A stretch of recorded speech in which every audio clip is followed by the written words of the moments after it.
Bonsoir, est-ce que vous m'entendez? Yes, parfait. Oui. Ok, merci. Alors, Steven est en train de régler un petit problème de connexion et un petit problème audio. Et nous allons démarrer dans quelques minutes. Dans quelques minutes, le temps que tout le monde se connecte. Ah, j'ai entendu quelque chose. Peut-être que Steven peut maintenant...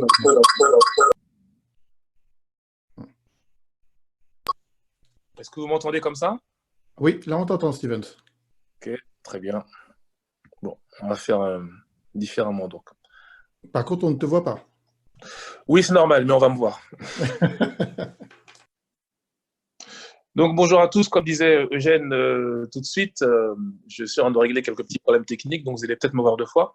On va démarrer d'ici quelques minutes, le temps que toutes les personnes puissent être présentes. Mais on ne va pas trop tarder. Je pense que d'ici 3 à 4 minutes, nous serons sur les rails, puisque nous avions un grand nombre d'inscrits. Donc, on va attendre que ça se remplisse un peu plus et ensuite on démarre.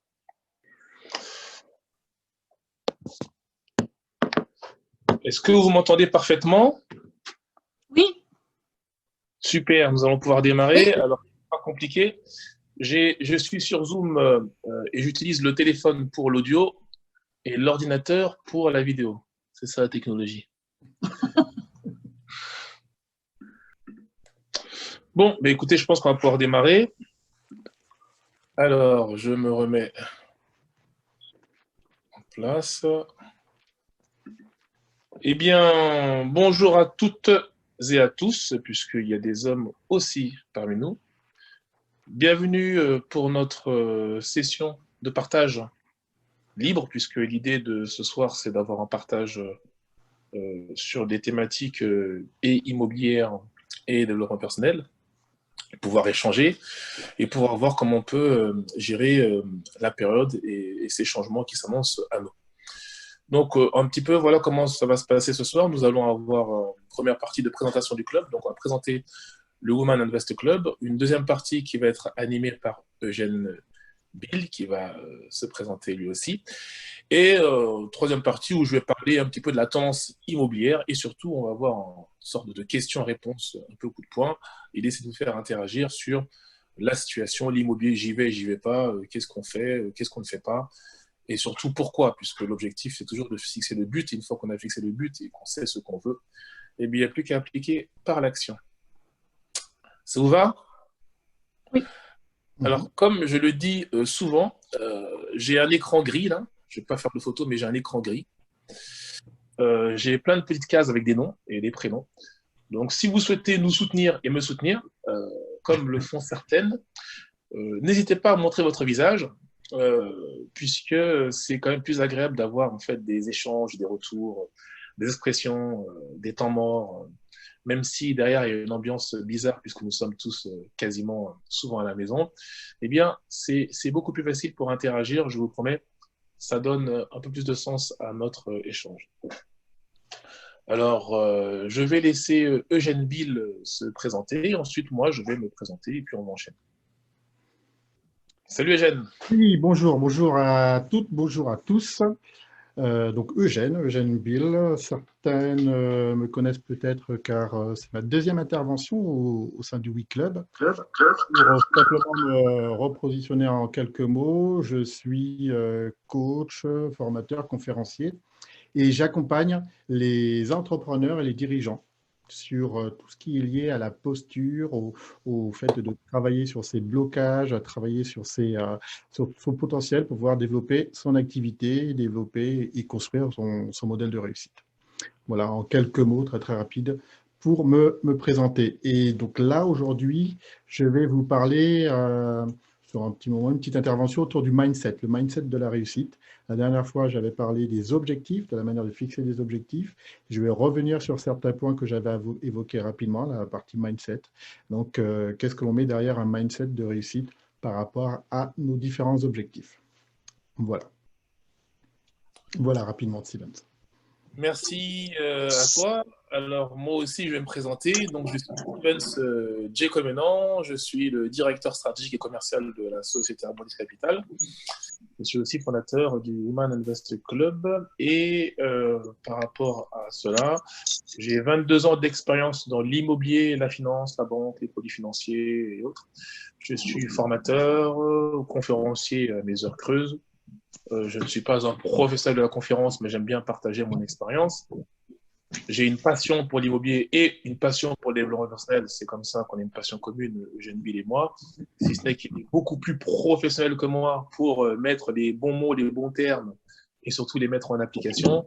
Moi, je vais souvent être un peu plus vaporeux et un peu plus parfois, on va dire, spirituel, qui fait que si on n'a pas de connexion énergétique, eh bien, à la fin, on se demande ce que j'ai raconté. Donc, je laisse Eugène Bill mettre une feuille et un stylo pour dire les choses.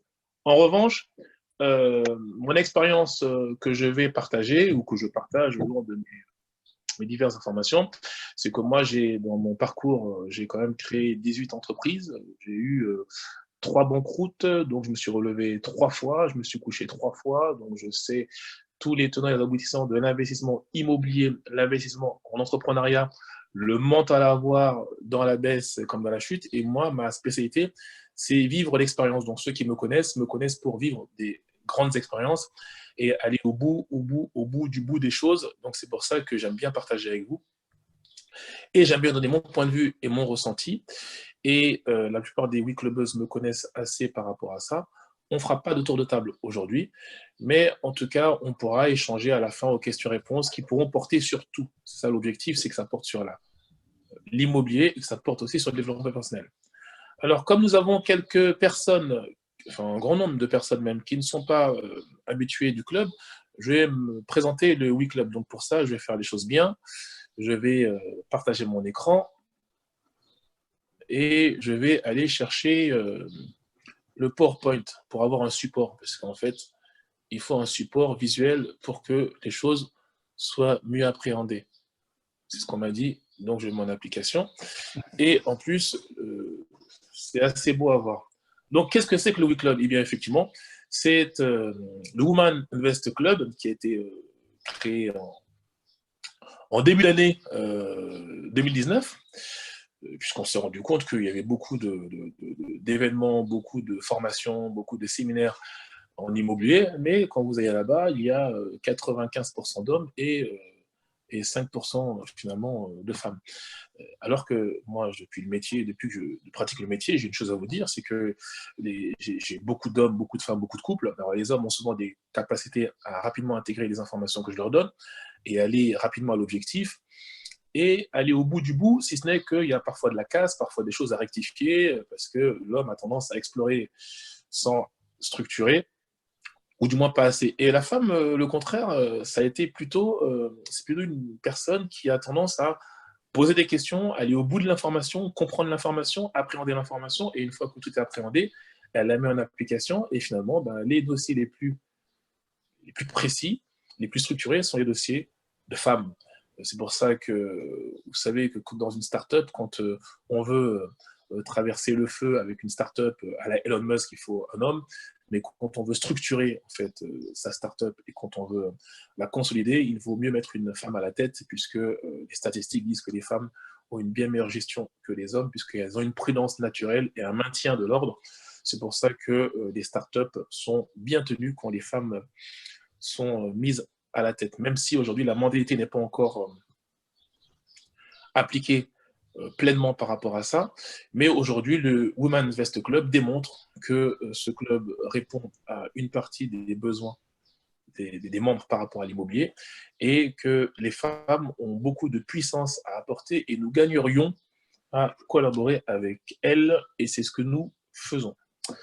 Alors, donc, c'est le Women Invest Club qui est une marque d'Harmonis Capital. Une marque qui a été créée par Harmonis Capital et le WeClub aura une évolution en septembre-octobre que vous pourrez voir pour ceux qui nous rejoindront, car celles qui sont déjà là savent déjà ce qui est en train d'être fait. Le WeClub, en fait, c'est accompagner en fait, les femmes à prendre les bonnes décisions, à fixer leurs buts à travers des formations qui sont au nombre de 20-25 heures, mais on verra après le nombre de formations, pour leur permettre de passer à l'action, car les femmes ont tendance à avoir de la peine à passer à l'action, mais dès qu'elles ont toutes les informations, elles passent beaucoup plus rapidement à l'action, une action structurée. Et le WeClub, c'est surtout un réseau. Aujourd'hui, le réseau compte une centaine de membres, et dans ce réseau, il y a tout type de femmes, des femmes qui démarrent dans l'immobilier, qui ont des petits revenus, comme des femmes qui ont du grand revenu, qui sont à l'IFI ou l'ISF pour ceux qui connaissent pas trop l'IFI, et qui ont en fait un potentiel de faire de grands et beaux projets. Donc c'est un petit peu ça, la force du WeClub, du Women Invest Club, c'est le réseau. Vous avez les thématiques de Robert Kiyosaki qui sont les suivantes. Un employé ou un indépendant, en fait, sont des personnes qui échangent leur temps de vie contre de l'argent. Ça, vous le savez, plus je travaille, plus je gagne de l'argent, sauf si je fais autre chose, mais plus je travaille, plus je gagne de l'argent. La seule différence, c'est ce qu'on appelle le revenu actif, puisque si je n'arrête de travailler, je n'ai plus d'argent qui rentre. Okay, et c'est pour ça qu'il y a un autre côté qui est chef d'entreprise ou investisseur, c'est-à-dire, en fait, chef d'entreprise, c'est qu'on va créer des revenus passifs. À titre d'information, si vous créez une entreprise dans l'immobilier, que vous achetez des biens immobiliers et que vous avez des locataires qui louent ces biens immobiliers, vous n'avez pas besoin de travailler 8 heures par jour pour récupérer ces sommes de l'immobilier qui fait que ce sont des revenus passifs. La thématique, employé indépendant, revenus actifs, chef d'entreprise, un investisseur, revenus passifs. L'idée, c'est de créer du revenu passif et d'apprendre à générer du revenu passif, car il est très important de générer du revenu au-delà de son activité professionnelle. Et l'agent Covid-19, l'agent commercial, le meilleur actuellement au monde, a démontré que le revenu passif est très important, puisque l'activité s'est totalement ralentie au point que les animaux ont pris place sur nos routes durant la période du confinement. Et par contre, ceux qui avaient du patrimoine immobilier, on en parlera après, je parlerai de quel type de patrimoine immobilier, ont pu continuer à encaisser du revenu passif. Le WeClub, effectivement, on parle d'investissement dans l'immobilier parce que l'immobilier est la valeur refuge, on en reparlera aussi après. Quand on parle des étapes du WeClub, on a même de la franchise d'entreprise dans laquelle on peut investir par la suite, mais l'immobilier est quand même la valeur refuge puisque c'est la première nécessité après avoir mangé. Alors, on dit ça, c'est vrai, mais en fait, c'est faux, car c'est la première nécessité avant d'avoir mangé, puisque une personne qui mange et qui a le ventre plein et qui n'a pas d'appartement est un SDF. Et une personne qui a le ventre vide et qui a un appartement, c'est une personne qui a quelques difficultés. Donc aujourd'hui, il faut être propriétaire presque en priorité. Quand je dis propriétaire, je parle avoir un toit sur la tête. Okay, donc c'est pour ça que cette nécessité, les industries de nécessité, l'immobilier en fait partie. C'est pour ça que les banques débloquent des capitaux énormes pour ceux qui font beaucoup de patrimoine immobilier, car c'est une valeur solide. Et ça permet de générer effectivement des revenus passifs, d'améliorer sa situation fiscale et d'atteindre la liberté financière. Ça, on en parlera aussi également. Au niveau des formations, alors, pour ceux qui ont l'impression que je vais un peu vite, sachez qu'en fonction des formations, on va beaucoup plus lentement, et puis bon. Mais on a 2 heures, et 2 heures, vous allez voir, ça va passer très très vite. Au niveau des formations, nous allons parler du crédit. Le crédit dans son détail, dans son ensemble. Donc, on va avoir le crédit technique et le crédit applicable. On va avoir l'immobilier neuf. On va voir la SCI, la SAS, en fait les personnes morales, car quand on parle d'investissement multiple, il faut parler de personnes morales. On va parler de fiscalité, qui est la pierre angulaire de l'investissement immobilier. Pierre angulaire, même si les gens ont tendance à avoir une horreur de la fiscalité, mais sachez que la France est un paradis fiscal. Oui, alors je me l'explique. Un paradis fiscal, à partir du moment où on accepte de prendre le temps de comprendre la fiscalité à la française. Vous lisez le livre de Xavier Niels, qui pèse à plusieurs milliards, je crois une dizaine de milliards d'euros. Il est en France et il explique très bien que la France est un paradis fiscal et je le confirme, mais il faut simplement lever les manches et s'y investir pour avoir une optimisation fiscale totale. On va parler de l'immobilier ancien, on décortique l'immobilier neuf et l'immobilier ancien parce qu'il y a quand même des stades à appréhender, mais l'immobilier ancien, on le décortique assez correctement. Après, de l'entrepreneuriat, parce que tout ça, c'est de l'entrepreneuriat. Et quand on commence à parler d'entrepreneuriat, il faut comprendre les tenants et les aboutissants, que ce soit le management, que ce soit l'entreprise, que ce soit les formes d'entreprise, et que ce soit pourquoi on fait telle ou telle chose. On va avoir des sessions d'approfondissement. Les sessions d'approfondissement, en fait, c'est une session, on va parler de tout ce que les WeClubeuses n'ont pas compris. Donc, elles vont poser leurs questions et puis on va répondre pendant 1h30, 2 heures à toutes leurs questions. Donc, les sessions sont très, très appréciées. Elles sont assez riches. On va parler de la franchise, car on parle aussi de franchise d'entreprise, car il est bon de comprendre l'investissement aussi que la franchise d'entreprise type McDo ou d'autres franchises comme Nicolas sont des éléments d'investissement assez importants. On va aussi parler de l'initiation au cash flow. Le jeu cash flow de Robert Kiyosaki, c'est une application en 4 heures de jeu qui représente 40 ans de vie. En fait, ça va surtout être une formation, un coaching à ses coups de poing directement à travers le jeu cash flow. Et l'avantage de ces sessions-là, c'est qu'on vit pleinement notre capacité à investir ou pas, capacité à générer du cash flow ou pas. Et comme on joue souvent en équipe, eh bien, ceux qui veulent investir ensemble doivent jouer avec nous au jeu cash flow pour pouvoir comprendre si elles sont faites pour travailler ensemble. Et enfin, on parle aussi du développement personnel, puisque c'est finalement la base des bases des bases, c'est 80% de la réussite. Si on n'a pas une compétence et une connaissance de son mental, on peut avoir des millions et cumuler les bonnes idées, on n'ira pas très loin. Je te rappelle de Bernard Loiseau, qui a perdu son étoile Michelin, qui a pris son fusil de chasse, et vous connaissez la suite. Eh bien, c'est dommage que sa femme a repris la main et aujourd'hui, le restaurant marche très bien. Le mental, il l'a eu pour arriver à un certain niveau, mais il n'avait pas pour redescendre. Donc, il est important d'apprendre à redescendre aussi, puisque quand on marche, on tombe, on se relève, on tombe, on se relève. Donc, c'est le cycle de la vie jusqu'à ce qu'on ait une marche parfaite. Donc, soit on devient mannequin et on arrive à avoir une super démarche, soit on devient un athlète de très haut niveau et on fait comme Usain Bolt, on ne marche plus, on court. Mais dans tous les cas, ils ont tous appris à tomber avant de marcher. Les formations sont évolutives parce qu'elles sont en 3 niveaux. Donc, en fait, la première année, on est plutôt sur de la théorie. La deuxième année, on est sur de l'application. Alors, celles qui ont fait la deuxième année cette année, c'était un peu compliqué l'application, puisqu'avec le confinement, on a dû changer le mode de fonctionnement, on a dû s'adapter. Et la troisième année, c'est de la stratégie. Donc, on va beaucoup plus loin dans chaque détail, mais c'est beaucoup de stratégies adaptées en fait, à chaque profil. La stratégie du WeClub, c'est 3 ans. 3 ans pour atteindre une courbe d'expérience de compétences de manière à pouvoir...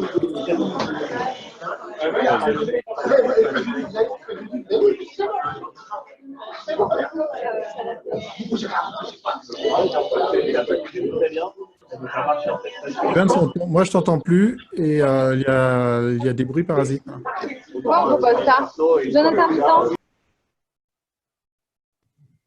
Steven, on t'entend plus là, ton micro est coupé.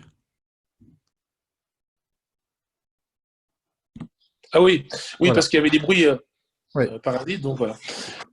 Donc en 3 ans, parce que 3 ans c'est long, mais c'est très court. Alors c'est très court parce qu'on a l'impression que ça va passer très très vite, mais c'est très bon quand on y va par étapes. Parce que la première année, on va y aller tout doucement, mollement. La deuxième année, on va y aller moyennement. Et la troisième année, c'est une accélération. Et ensuite, entre guillemets, on n'a plus besoin de nous, ou plutôt les personnes ou les membres deviennent des gens autonomes qui apportent à ce moment-là de grands projets au Van Invest Club.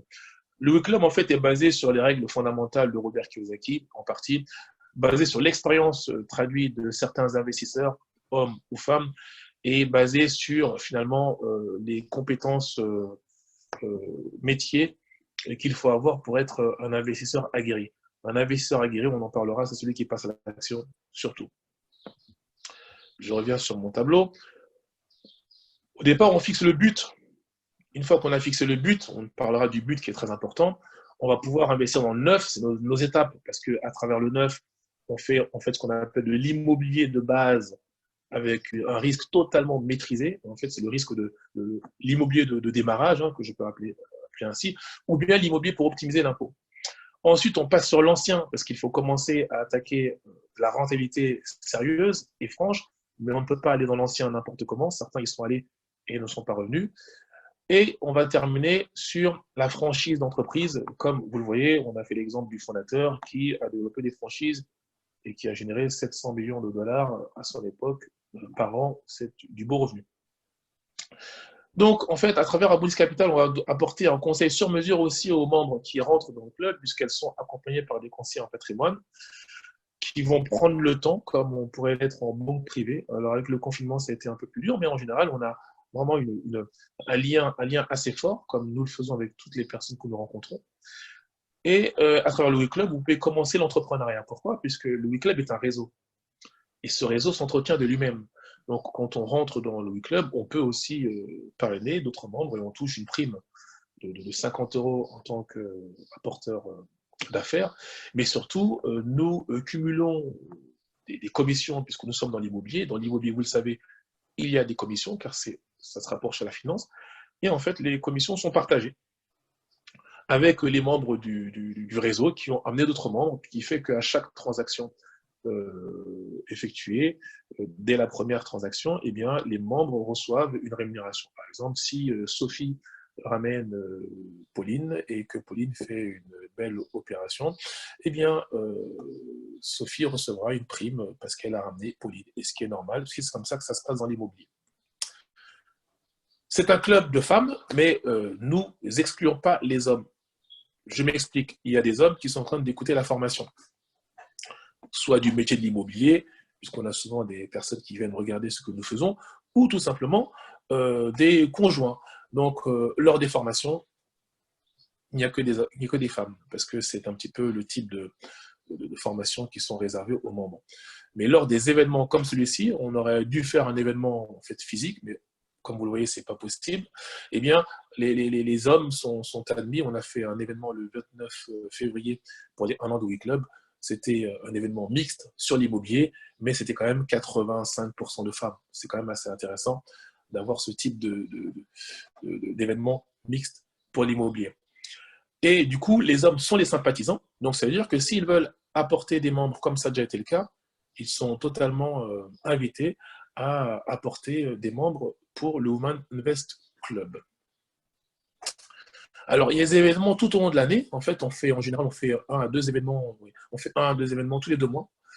Des événements tels que le jeu cash flow, tels que les soirées où on se réunit, tels que des formations. Donc, c'est des événements tout au long de l'année pour en fait créer l'union et la cohésion entre les femmes et entre les membres. Et nous sommes toujours ouverts à trouver de nouvelles idées pour que les membres se connaissent de plus en plus, puisque l'idée du club, c'est qu'elles puissent investir individuellement et aussi collectivement. C'est quoi le club? Et bien, le WeClub, c'est qu'aujourd'hui, quand on rentre dans le WeClub, en fait, on peut adhérer pour 800 € l'année ou 70 € par mois. Okay. Il y a 25 heures de formation à peu près.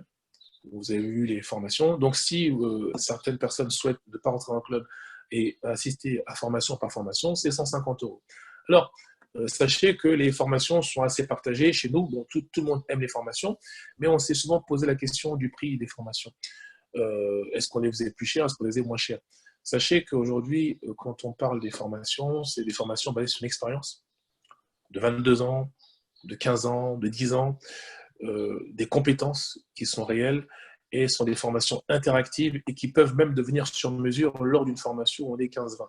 C'est ça qui est important. Chaque formation est un apprentissage réel, un apprentissage du terrain, parce que nous ne faisons pas des formations uniquement en ligne, nous faisons des formations en live frontal et c'est ce qui apporte la valeur, puisque quand on a une question à poser, quand on a besoin de comprendre comment les choses fonctionnent, eh bien, les formations changent, même si le thème est le même, changent en fonction des membres qui sont en train d'écouter la formation.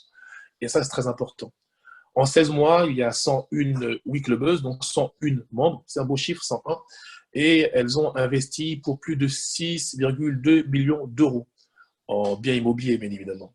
Okay, donc, je trouve ça beau. On peut se féliciter. Si on était en face, eh bien, j'aurais applaudi tout le monde, se serait applaudi, on aurait fait péter le champagne. Mais je suis devant mon écran avec mon Coca-Cola, donc je ne peux faire que dire bravo et applaudir tout seul. Alors, la parole est à vous, mais ce que je propose, c'est de laisser la parole à Eugène Bill. Et lors de la dernière demi-heure, nous ferons ensemble questions-réponses. Vous aurez largement le temps de le faire. OK? Merci Eugène. C'est à toi de jouer. Et pour les personnes qui souhaitent nous rejoindre, on aura le temps d'en reparler et de se rappeler hors écran. Merci Stevens. Alors, je vais faire aussi un partage d'écran et tu vas voir, Stevens, que... Tu fais toujours mieux que moi, de toute façon. Non. Ah non, regarde. On ne s'est pas concerté. Oui. Voilà. On ne s'est pas concerté et Voleur d'image. on a la même image de démarrage. Alors, je Ok. regarde l'heure pour aussi qu'on reste dans les clous. Ok, 20h06. Bien. Eh bien, écoutez, moi, je vais vous parler d'un point qui est très important, comme Stevens l'a dit tout à l'heure, puisque derrière tout ce qui va être réussite au sens large, qu'on peut parler d'entrepreneuriat, de réussite personnelle, eh bien, et donc il y a un élément qui va être fondamental qui va se trouver entre nos deux oreilles, que l'on synthétise souvent en parlant de mindset. Donc, pour atteindre des objectifs, je vais prendre une demi-heure, trois quarts d'heure pour vous parler des bases, des éléments importants autour du mindset. Alors, je me suis présenté tout à l'heure, donc je ne vais pas revenir dessus. Maintenant, pourquoi je remets ce slide? Pour aussi expliquer sur quoi je vais m'appuyer pour parler de cela. Donc, je vous ai dit, je fais du coaching, de la formation. Je me suis vraiment spécialisé sur le leadership, sur le coaching de performance. Et je suis aussi préparateur mental.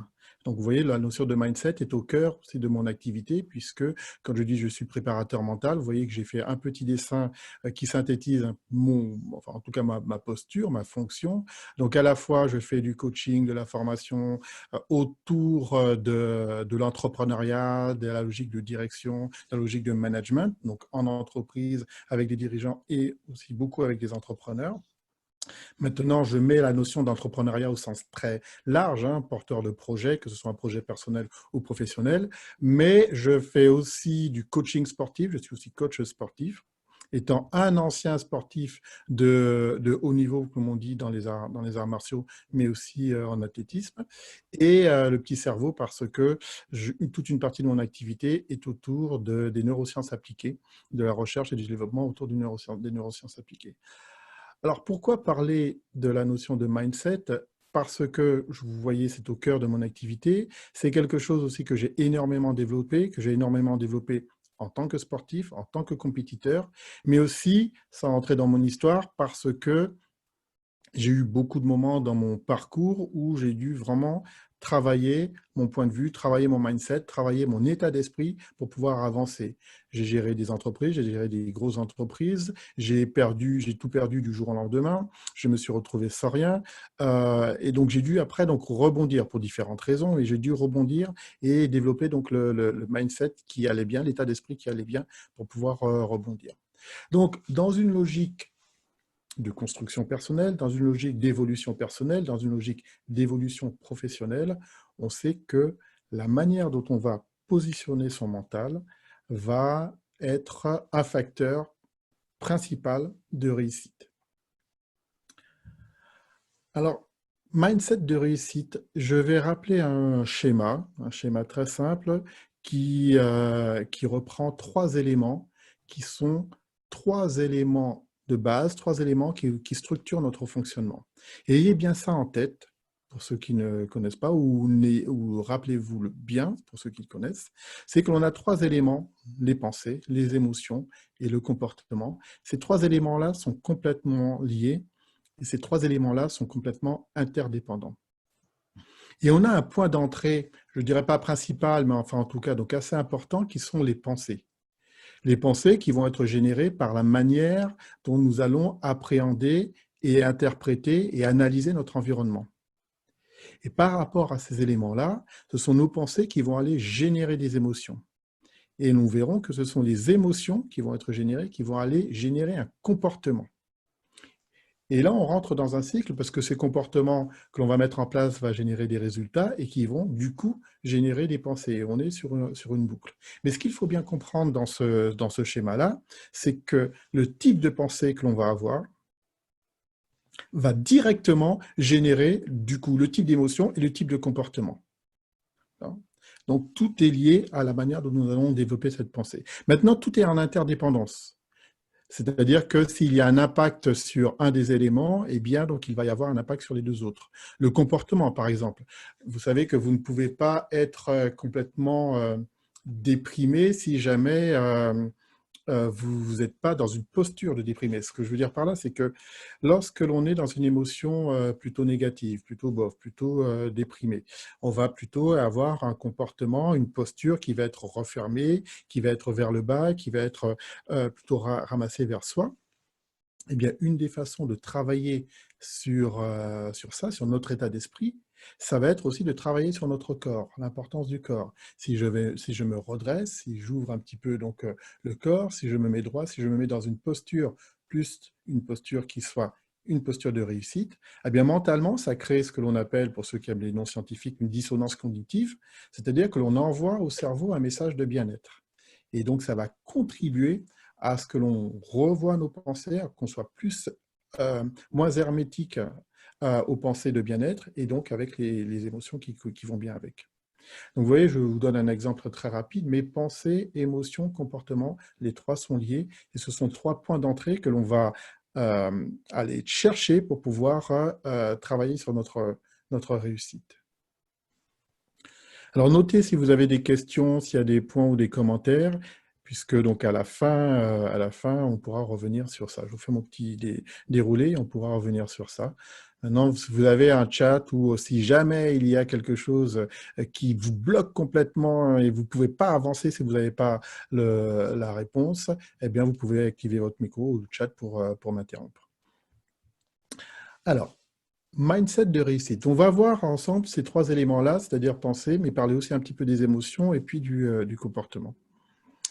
Donc, qu'est-ce que c'est un mindset de réussite? Qu'est-ce que c'est le mindset? Qu'est-ce que l'on met derrière? Le mindset, hein, c'est un mot anglais qu'on utilise, hein, mais on pourrait penser, c'est l'état d'esprit, c'est la manière dont on va organiser nos pensées.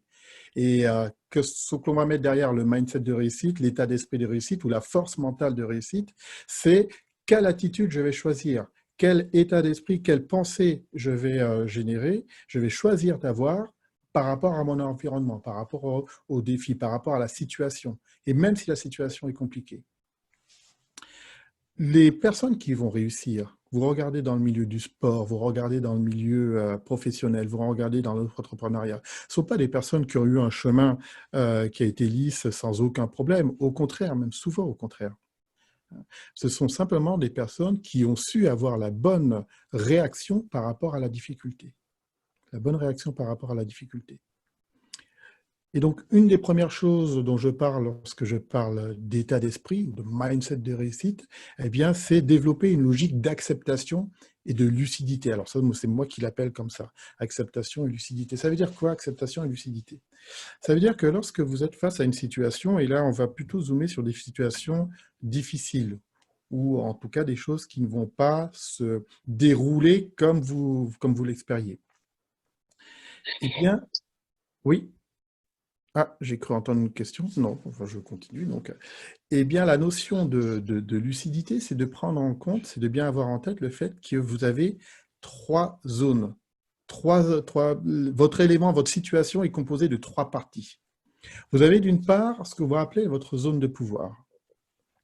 Donc, c'est ce sur quoi vous avez la main. C'est ce qui va dépendre de vous, ce sur quoi vous pouvez avoir une action directe et qui dépend de vous. Ensuite, vous avez une autre zone qu'on va appeler la zone d'influence. Ce sont donc des éléments sur lesquels vous avez une action, mais une action possible indirecte. Donc, ce sont les choses sur lesquelles vous pouvez avoir une influence. Et en particulier, tout ce qui dépend des autres personnes. Vous savez que vous n'avez pas de pouvoir sur les autres, mais vous pouvez influencer les personnes. Donc, vous avez votre zone de pouvoir, vous avez votre zone d'influence, et vous avez une troisième partie que l'on appelle souvent donc les données en entrée. Ce sont les éléments sur lesquels vous ne pouvez rien.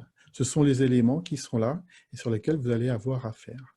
Et ce que j'appelle acceptation et lucidité, acceptation, c'est de bien comprendre, ben voilà, la situation, elle est là, donc elle est arrivée comme ça, mais par exemple, le Covid-19 est tombé sur nous, on a dû rentrer dans une logique de confinement, nous avions tous des projets, des actions, des éléments, pour des entrepreneurs comme moi, eh ben, ça a été zéro activité, puisque pas de formation, en tout cas pendant un moment, avant que certaines choses se mettent à distance. Eh bien, OK, donc il y a des éléments qui font partie de la zone des données en entrée. Mon énergie, je vais pas la passer à aller râler ou aller contre cette partie de en entrée. OK? Je vais encaisser le coup parce qu'il faut que les émotions se passent, on va voir, mais après, je vais focaliser mon action, et c'est ça la lucidité, sur ma zone de pouvoir et sur ma zone d'influence. Ok, voilà, c'est pas comme je voulais. Ok, le chemin n'est pas celui que j'attendais. Bon, ben sur quoi j'ai des actions et sur quoi donc je peux avoir une action directe. Donc ça, dans la logique de mindset, de réussite, comme je l'appelle, le premier élément, c'est cela. Ensuite, on va avoir un deuxième élément qui va plus être lié aux croyances. Vous savez que notre action va être gérée aussi par ce qu'on va appeler les croyances. Les croyances, ce n'est pas forcément un élément religieux ou métaphysique, c'est simplement un sens que l'on va donner à des conséquences de cause à effet. Si je fais ça, eh bien, ça veut dire que si je fais ça, il se passera ça. Moi, je ne peux pas faire ça parce que, etc.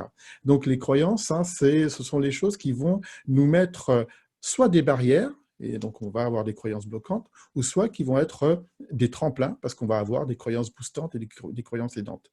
Donc, le mindset de réussite, c'est être dans une logique de croyances positives, de croyances boostantes, c'est de mettre de côté, donc c'est d'étouffer et d'enlever toutes nos croyances limitantes. Et c'est en particulier aussi avoir ce qu'on appelle un mindset de croissance. Une première croyance est de dire, est-ce que eh bien, donc, il y a la logique de fatalité, c'est comme ça. Je suis parti avec un capital, avec un capital de départ et donc je ne pourrais faire qu'avec ça. Eh bien, si ça ne se passe pas comme je voulais, ben voilà, donc je ne peux pas faire autrement, je suis obligé de suivre. Ou est-ce que je suis dans une mentalité de croissance, un mindset de croissance, qui est de dire, OK, eh bien, donc je peux toujours arriver, je peux toujours me développer à partir du moment où je mets les actions. Je ne suis pas limité, la seule limite qui existe, c'est celle que je me mets. Et bien à ce moment-là, donc je vais travailler pour aller au-delà des limites apparentes et dans la construction de ma réussite. Donc, il y aurait beaucoup de choses à dire sur la logique de la force mentale, du mindset de réussite, puisque, par exemple, c'est le sujet principal de la préparation mentale. Mais lorsque l'on parle de l'acceptation, de la lucidité, lorsque l'on parle des croyances, lorsque l'on parle de la logique d'être dans un mindset de croissance, on est sur les fondamentaux, on est sur les bases, sur les éléments qui vont nous permettre d'avancer. L'état d'esprit qui va nous permettre d'avancer. Et ça, c'est quelque chose qui s'entretient aussi. Ne pas oublier qu'il y a, comme la batterie physique, une batterie mentale qu'il va falloir aussi gérer et recharger. Donc, ça fait partie d'une hygiène de vie de pouvoir aussi travailler sur son mental, savoir de temps en temps faire des pauses, savoir se reposer.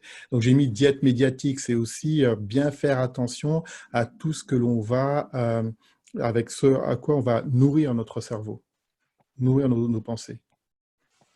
N'oubliez pas une chose qui est fondamentale, c'est que ce sur quoi vous allez porter votre attention, ce sur quoi vous allez vous mettre votre focus, ce sur quoi vous allez vous centrer va se renforcer.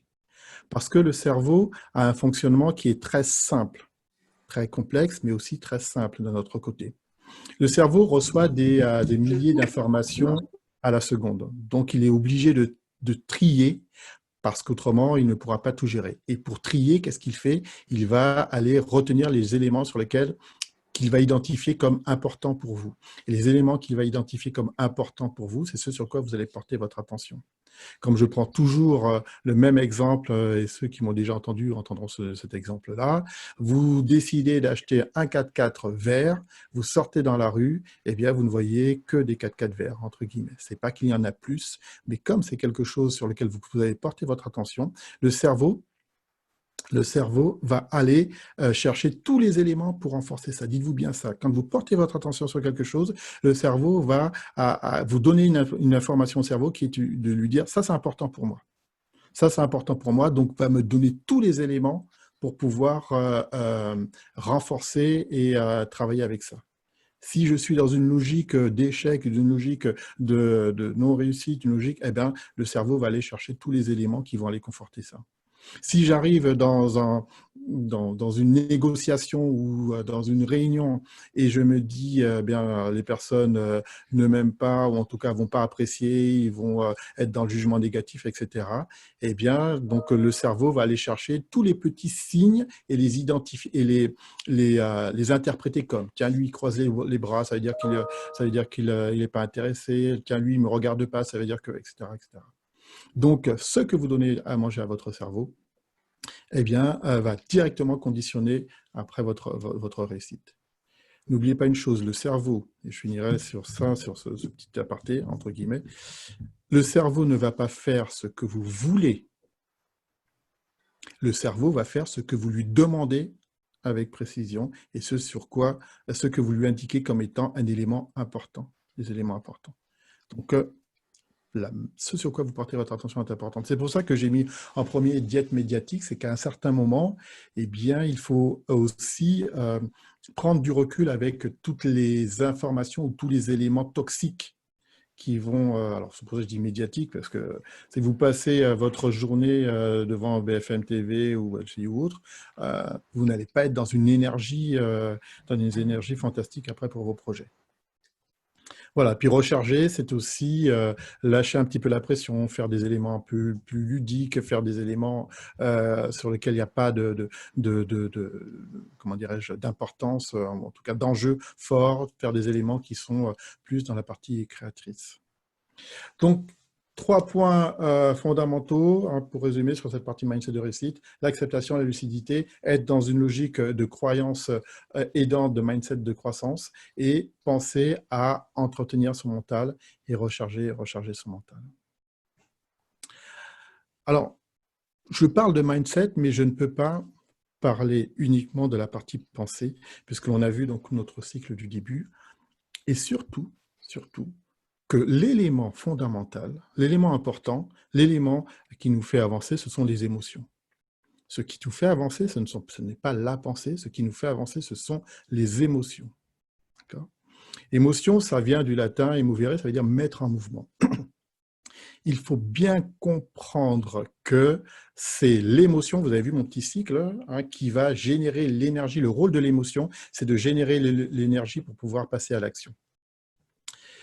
Il y a un psychologue qui avait fait cette analogie avec l'éléphant et le cornac. L'éléphant étant l'émotion, étant nos émotions, et le cornac étant nos pensées. Donc, en sachant que ce sont nos pensées qui guident, qui donnent les directions à l'éléphant. Et vous voyez, j'aime bien ce petit dessin que j'ai trouvé sur Internet, c'est moi qui décide, et puis l'éléphant enfin, qui dit mort derrière, parce qu'à un certain moment, ça ne va pas être la pensée qui va vous faire avancer. Ce sont les émotions. Que ce soit dans les actions, que ce soit dans les décisions, on dit souvent que c'est l'émotion qui permet de prendre les décisions, et ensuite la pensée va aller mettre du rationnel par rapport à ça, pour pouvoir rationaliser nos décisions. Donc, tout part de l'émotion. Tout part de l'émotion. Et là où c'est important, eh bien, c'est être conscient de ça et savoir gérer efficacement ses émotions. Quand on parle d'émotions, on parle souvent des émotions de base. Hop, attendez. Voilà. Des émotions de base. Ce qu'on appelle des émotions de base, il y en a 6 ou 7 ou 4, entre 4 et 7, on va dire. On a de base la peur, la colère, la tristesse et la joie, qui sont vraiment les 4 fondamentales. Et souvent, on va rajouter la surprise, on va rajouter le dégoût, et des fois, on rajoute aussi le mépris. Par exemple, ceux qui ont vu, si vous avez vu le dessin animé il y a quelques années, Vice Versa, qui était très bien pour parler des émotions, ils parlaient, donc ils avaient matérialisé peur, couleur, tristesse, dégoût et joie. Donc, les émotions, c'est ça qui va générer nos énergies. Et ce qu'il faut bien comprendre, c'est que la notion d'émotion, l'émotion n'est pas négative ou positive. L'émotion va toujours avoir un sens. Chaque émotion va être une réaction par rapport à un déclencheur, par rapport à une lecture de l'environnement. Par exemple, une menace, ça va déclencher l'émotion peur, etc., etc. D'accord ? Donc, l'émotion, c'est un indicateur pour nous. La colère, par exemple, là j'ai mis obstacle, mais une colère, ça peut être parce que vous avez identifié une action qui va être lue par vous comme un non-respect de valeurs ou de principes. Et donc, la colère va se mettre en œuvre pour générer l'énergie, pour provoquer du changement. Parce que chaque émotion va être liée donc à une génération d'énergie et qui va aller provoquer un comportement. Donc, la fuite, l'attaque, le repli, etc., etc. Donc, je passe bien sûr rapidement sur ça, mais le message que je vais vous faire passer là, c'est que si vous voulez être dans une logique de réussite ou de fonctionnement efficace, il faut bien comprendre que l'émotion va être au centre de tout. Donc, ça veut dire qu'il faut être bien au clair et savoir comprendre, analyser ses émotions. Et l'énergie est utilisée de manière efficace, l'énergie qui est générée par ces émotions. Et puis aussi, donc, par rapport aux émotions des autres. La réussite, souvent, on va dire que c'est une combinaison de 3 éléments. Vous avez, je pense, toutes et tous entendu, enfin, vous connaissez la notion du QI, le quotient intellectuel. Eh bien, la réussite, on le sait maintenant que c'est au moins la combinaison de 3 éléments, parce que le quotient intellectuel, c'est le quotient intellectuel, le QI, donc c'est ce qui va matérialiser, ce qui va mesurer plutôt l'intelligence mathématico-logique. Donc maintenant, on va parler du QE, du QR, du QC, on va parler de l'IE, qui va être non pas l'intelligence mathématico-logique, mais l'IE, c'est l'intelligence émotionnelle. On va parler de l'IR, qui va être l'intelligence relationnelle. Et on va parler de l'IC, qui va être l'intelligence comportementale. Donc, maintenant, on sait qu'une façon de parler de la réussite, c'est de pouvoir gérer de manière efficace, en parallèle avec son intelligence, enfin son QI, son intelligence mathématico-logique, la partie rationnelle, etc. C'est la manière dont on va gérer donc l'intelligence émotionnelle, la manière dont on va gérer l'intelligence relationnelle, la manière dont on va gérer l'intelligence comportementale. L'intelligence comportementale, c'est avoir la bonne logique de comportement par rapport à l'environnement, par rapport aux sollicitations de l'environnement, toujours dans une visée de nos objectifs. L'intelligence relationnelle, ça va être la capacité à être en interaction efficace avec les autres et avec son environnement. Et l'intelligence émotionnelle, je zoome un petit peu sur l'intelligence émotionnelle puisqu'on parle des émotions, ça va être 4 éléments. Donc l'intelligence émotionnelle, je ne rentre pas dans le détail, mais ça a été développé par différents psychologues, dont un qui s'appelle Goldman il y a quelques années. L'intelligence émotionnelle, eh bien, c'est à la fois savoir identifier ses propres émotions, savoir maîtriser, en tout cas avoir la bonne gestion de ses émotions, savoir identifier les émotions des autres et savoir avoir la bonne réponse émotionnelle et comportementale par rapport à l'émotion des autres. Donc, dans une logique de développement, de développer votre intelligence relationnelle, mais émotionnelle, pardon, dans un objectif de réussite, eh bien, pensez à bien aussi travailler la façon dont vous allez gérer vos émotions. Comprendre, prendre conscience être à l'écoute de vous-même, être à l'écoute des émotions. Qu'est-ce qui se joue? Quel type d'émotion il y a derrière? En sachant que j'ai parlé des émotions de base, mais après, toutes les autres émotions sont des déclinaisons ou des combinaisons des émotions de base. Puis après, on peut faire le distinguo quand on creuse entre les émotions et les ressentis. Mais c'est en tout cas prendre conscience de ce qui se joue. De prendre conscience de ce qui se joue, ne pas fuir, être vraiment en contact de ça, de comprendre le besoin qu'il y a derrière, parce que derrière chaque émotion, donc, il y a un besoin, de comprendre que c'est normal. Là, on est dans une situation où il y a de l'incertitude, il y a des changements de repères, il y a différents éléments qui font qu'on va avoir de la peur, de l'angoisse, de l'inquiétude, etc. C'est normal. C'est normal. C'est normal. Maintenant, c'est bien comprendre ça, bien comprendre derrière qu'est-ce qui se joue, bien comprendre qu'est-ce qui est touché, et après rentrer dans la partie rationnelle. rentrer dans la partie rationnelle. Mais si je n'écoute pas la partie émotionnelle, je ne peux pas rentrer dans la partie rationnelle. Là, on est en train de parler d'investissement dans une période d'incertitude. Eh bien, ça passe par accepter d'être dans une logique peut-être de fébrilité ou d'inquiétude ou de peur même par rapport au contexte. C'est normal. Mais si vous vous focalisez après sur les éléments qui sont les éléments rationnels, les éléments qui sont les éléments sur lesquels vous avez la main, les éléments qui vont vous permettre d'avancer, donc après, vous pouvez avancer malgré ces émotions. L'émotion n'est pas bloquante. La peur, le courage, des fois, on va dire, c'est quoi? C'est pas une absence de peur, ça n'existe pas. C'est pas une absence de peur, c'est pouvoir avancer malgré la peur, en mettant un peu toutes les précautions, tous les éléments qui vont bien. Tous les grands sportifs de l'extrême ne vont pas vous dire qu'ils n'ont pas peur, au contraire.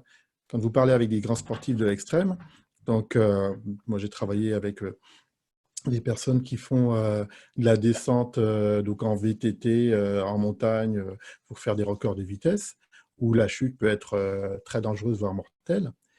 Les gars, ils me disaient, le jour où j'ai pas peur au départ, si j'ai pas peur au démarrage de ma course, je pars pas. Parce que, justement, au contraire. Donc, l'émotion, elle est importante. L'émotion, elle est nécessaire et il faut comprendre que c'est ce qui nous met en mouvement, c'est ce qui nous fait bouger. Donc, il faut en tout cas, l'utiliser comme un atout et comme un ami, comme quelque chose qu'il ne faut pas faire taire, mais donc une énergie que l'on va utiliser.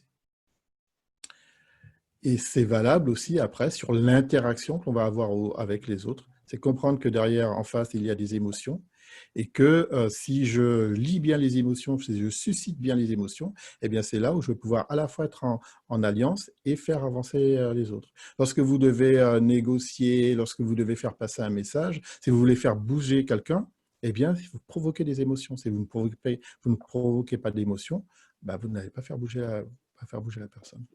Donc, vous voyez, donc là, dans la logique de réussite, l'émotion va être importante. J'avance pour être dans les temps quand même. Et le troisième point que je voulais aborder, donc on a parlé des pensées, on a parlé d'émotions, maintenant donc le comportement, et je vais zoomer sur le passage à l'action. Le passage à l'action. Là, je remets un slide que certaines qui étaient là la dernière fois ont déjà vu, que j'ai un petit peu enrichi. Le passage à l'action. Tous les objectifs que vous allez vous positionner, tous les buts que vous allez vous fixer ne servent à rien si jamais il n'y a pas de passage à l'action. Tout à l'heure, Stevens a parlé du passage à l'action et il va revenir, je pense, dessus. C'est la clé de la réussite, c'est qu'à un certain moment, on va passer à l'action. Mais passer à l'action, comment je vais pouvoir passer à l'action? Qu'est-ce que je peux mettre en place pour passer à l'action de manière efficace? Déjà, donc j'organise. Ensuite, oh mince, j'ai fait un copier-coller qui ne s'est pas modifié. Le deuxième point, c'était mettre en place une méthode. Mettre en place donc une méthode d'action, de passage à l'action. Et c'est pouvoir passer à l'action malgré tout ce qui peut être confusion, procrastination, tous les éléments internes qui vont nous empêcher de passer, nous empêcher d'avancer. Parce que sans passage à l'action, les objectifs ne resteront que des rêves. Après, c'est un choix. Vous pouvez rêver, mais si vous n'êtes que dans la logique du rêve, eh bien, simplement assumer et accepter que vous ne mettez pas en place les choses pour atteindre vos objectifs. Alors, qu'est-ce que ça veut dire organiser?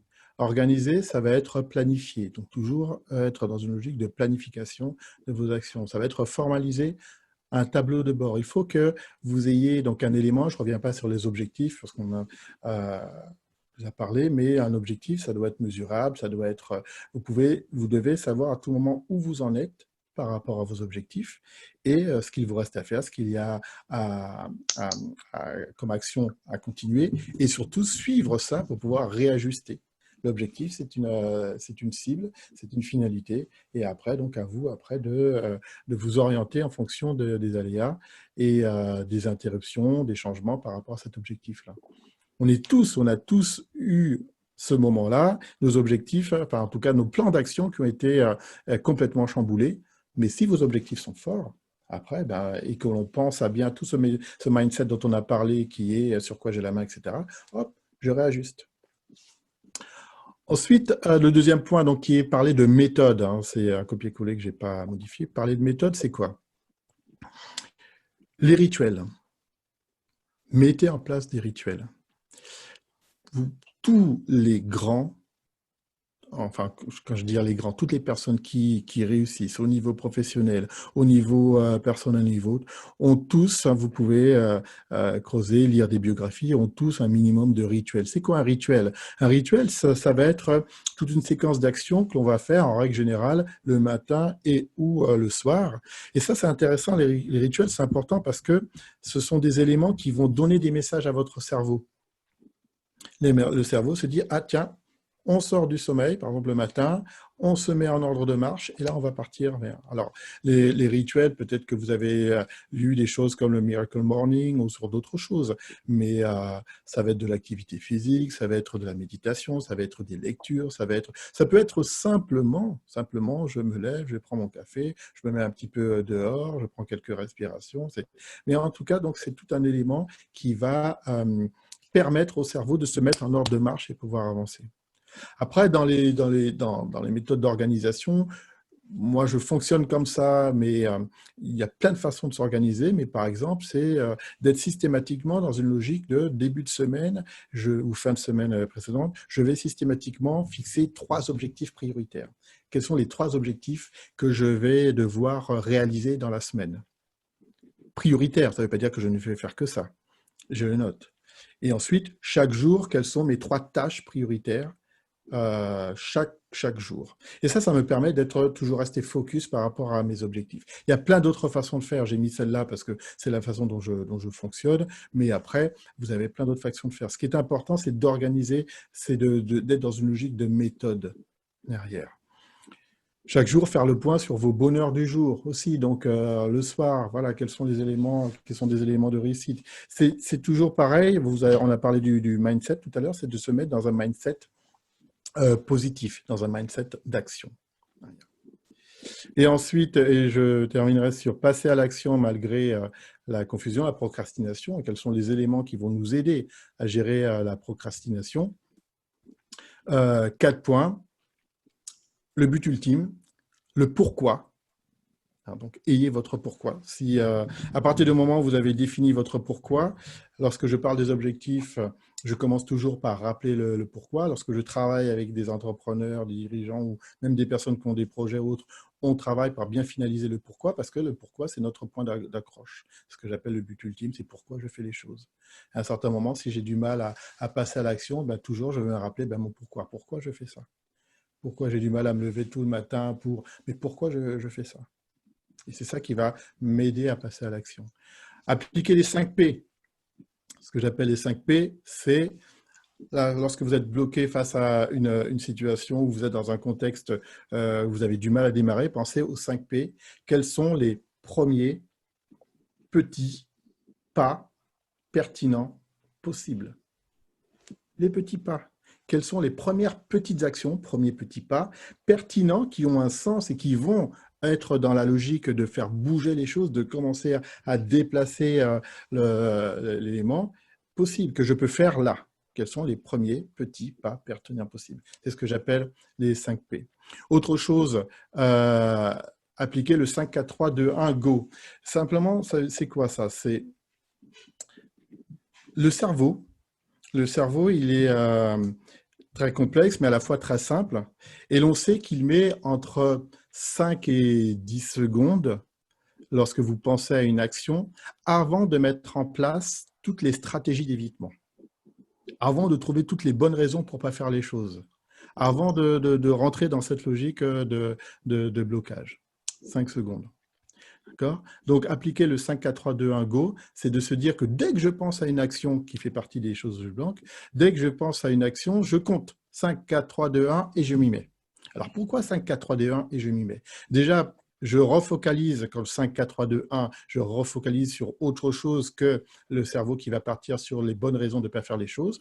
Pourquoi 5, 4, 3, 2, 1 plutôt que 1, 2, 3, 4, 5? Parce que l'on a montré qu'un compte à rebours va plus amener une passage à l'action qu'un compte. On peut dire 1, 2, 3, 4, 5, allez 6, allez 7, allez 8, et puis continuer comme ça. Donc, hop, je pense... voilà, quelque chose que j'aime pas faire. Moi, j'ai horreur de la paperasse, j'ai horreur de trucs.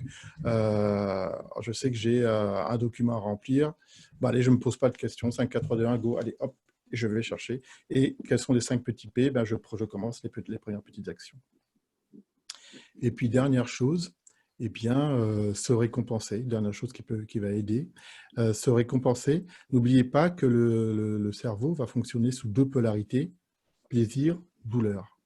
Les 2 choses, tout ce que vous faites, ça va être soit pour aller vers du plaisir, donc des éléments de satisfaction, soit pour éviter des douleurs, des éléments d'insatisfaction. Donc, se récompenser, ça va être habituer le cerveau à ce qu'il y ait une association agréable après un élément compliqué ou difficile. D'accord ? Donc, je sais que j'ai ce point-là qui était à faire, qui vraiment est pénible, que j'aime pas faire. Donc, je le fais, je me force à le faire, je mets toute l'énergie pour, et à la fin, je me prends un petit élément de plaisir. Je me prends un carré de chocolat, un café, je vais appeler quelqu'un que j'aime bien, etc. Ça, c'est des petites choses qui vont amener le cerveau à être dans une logique de plaisir associé à une action difficile. Donc, voilà, je regarde l'heure. Donc, voilà, je dirais donc les quelques mots pour donner quelques clés sur la partie pensée, émotion et action qui font partie d'éléments de réussite, des éléments qui vont vous permettre d'avancer. Est-ce que j'ai le temps de passer encore un slide, Stevens? T'en prie, je m'adapte. Ok.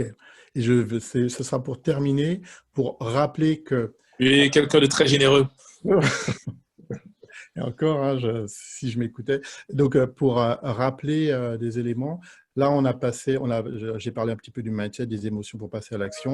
N'oubliez pas des éléments qui sont de l'ordre de la stratégie aussi. Donc, je vous rappelle les choses que j'ai déjà dit à certains, mais que j'ai un petit peu modifié. Mais les 6 clés d'une stratégie gagnante. Et je ne vais pas le développer, mais donc ayez bien ça en tête. Qu'est-ce qui va faire que, une fois que j'ai défini mes objectifs, une fois que j'ai bien le bon mindset pour passer à l'action, eh bien, quel environnement je vais mettre, quel élément quelle stratégie je vais mettre en place pour pouvoir atteindre mes objectifs? Premier point, eh bien, c'est paradoxal, mais cultiver le bonheur présent aussi. Je fixe des objectifs, je sais où je vais aller, mais il est important aussi de prendre conscience de ce qui se passe maintenant, de ce que j'ai là maintenant, parce que c'est le plaisir qui va être un moteur. Et donc, si vous êtes toujours dans la projection, dans l'attente de la situation rêvée, sans prendre en compte la situation actuelle, eh bien, à la fois, ça peut entraîner et augmenter la frustration, et puis vous n'allez pas forcément être dans une énergie positive. Donc, cultiver le bien-être présent, c'est aussi prendre conscience, même si je suis focalisé sur mon objectif de mieux-être, c'est de prendre conscience de ce que j'ai là actuellement, des éléments qui sont importants actuellement. Deuxièmement, c'est bien définir ses priorités. J'ai mis ce schéma avec des pierres, du sable.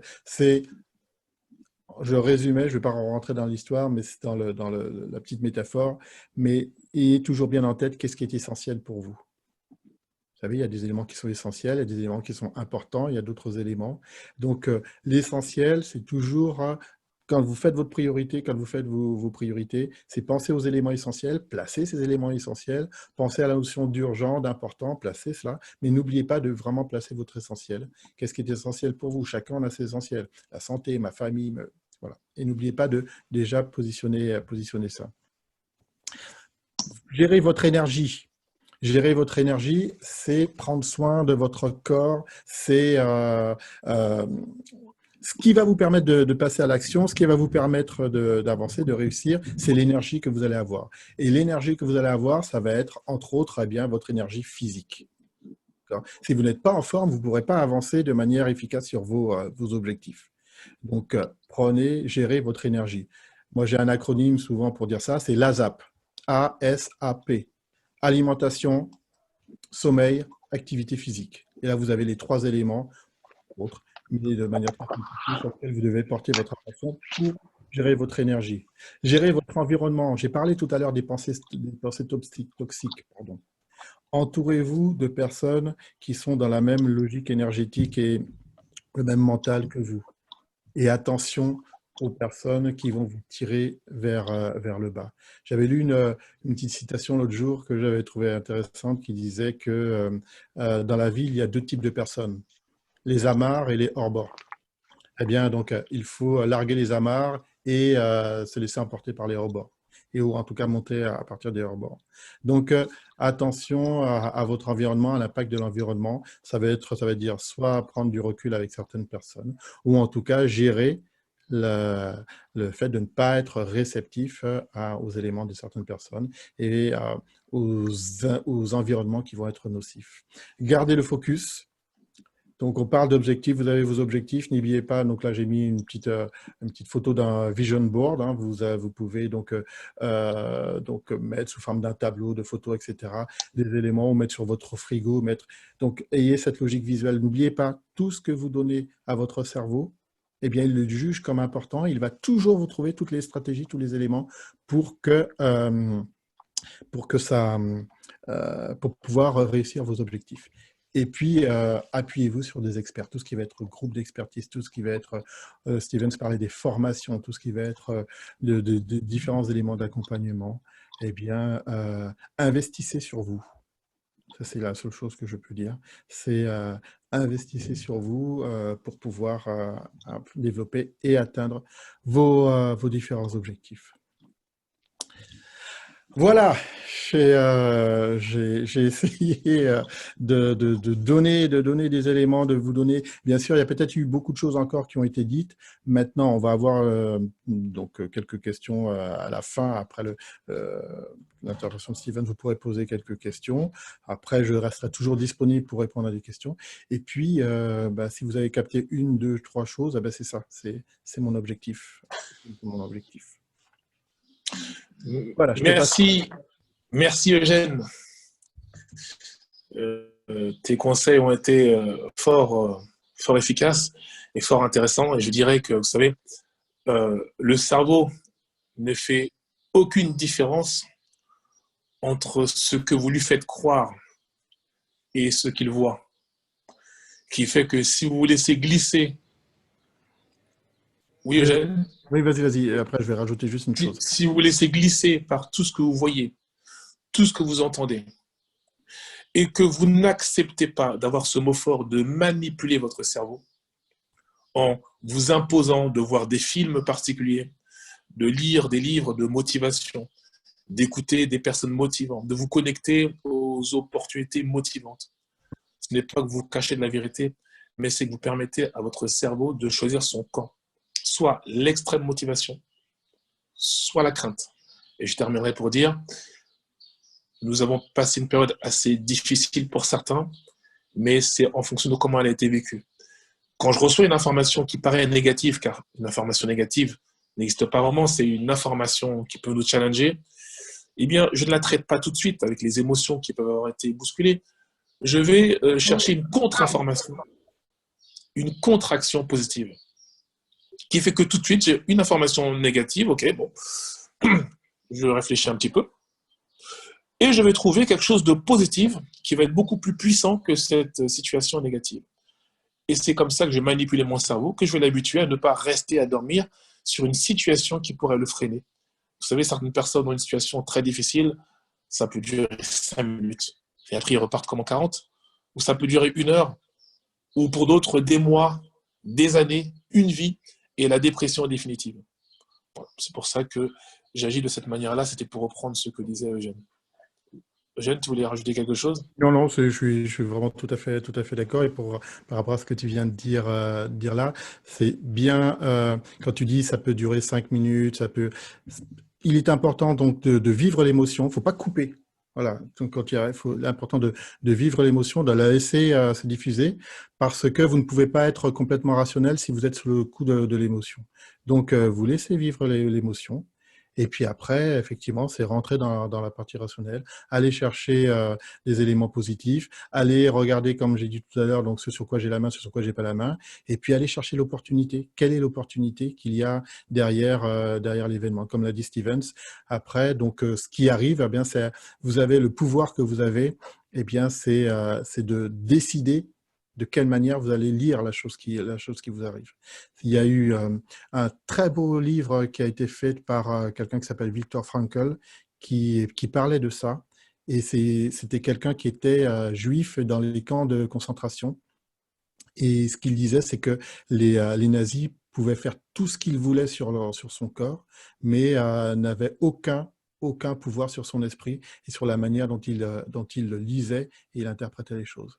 Donc, le pouvoir de cette lecture, c'est vraiment prendre en compte ça.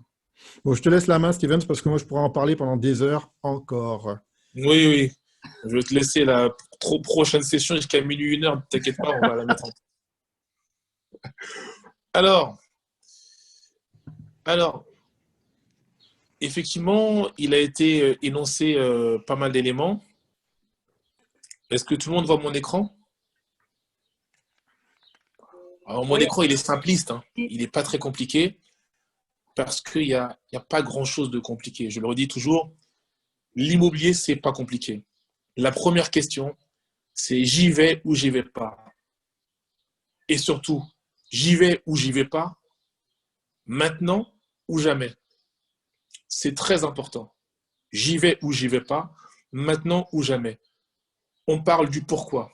Si on ne se pose pas les questions, j'y vais et pourquoi j'y vais pas et pourquoi j'y vais pas, et quand est-ce que j'y vais et quand est-ce que je n'irai pas. C'est important. Car une fois qu'on commence dans ce type de questions, on est déjà sur la bonne voie.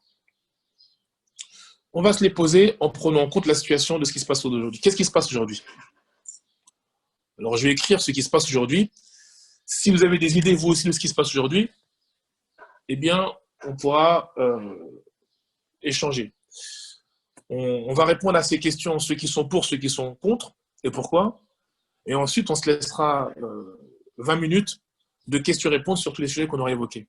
Donc, il me reste 20 minutes pour parler d'immobilier. Aujourd'hui, nous avons eu une crise sanitaire qui a fait ce qu'on appelle créer un blocage total. Un blocage total de l'économie. C'est vrai ou c'est pas vrai? Tout le monde est d'accord avec ça? Alors là, il faut me répondre, hein, j'ai besoin d'interactivité, même si je ne vois pas. Oui. Ok, merci de votre soutien. Un blocage total de l'économie. Question. Est-ce que tout le monde a perdu de l'argent en chemin? C'est une question que je vous pose. C'est une question fermée, vous pouvez dire oui ou non. Non. Ok. Pas pour l'instant. Voilà. Il y en a deux qui ont gagné. Non. Ok. Il y en a deux qui ont gagné. Il y a l'immobilier.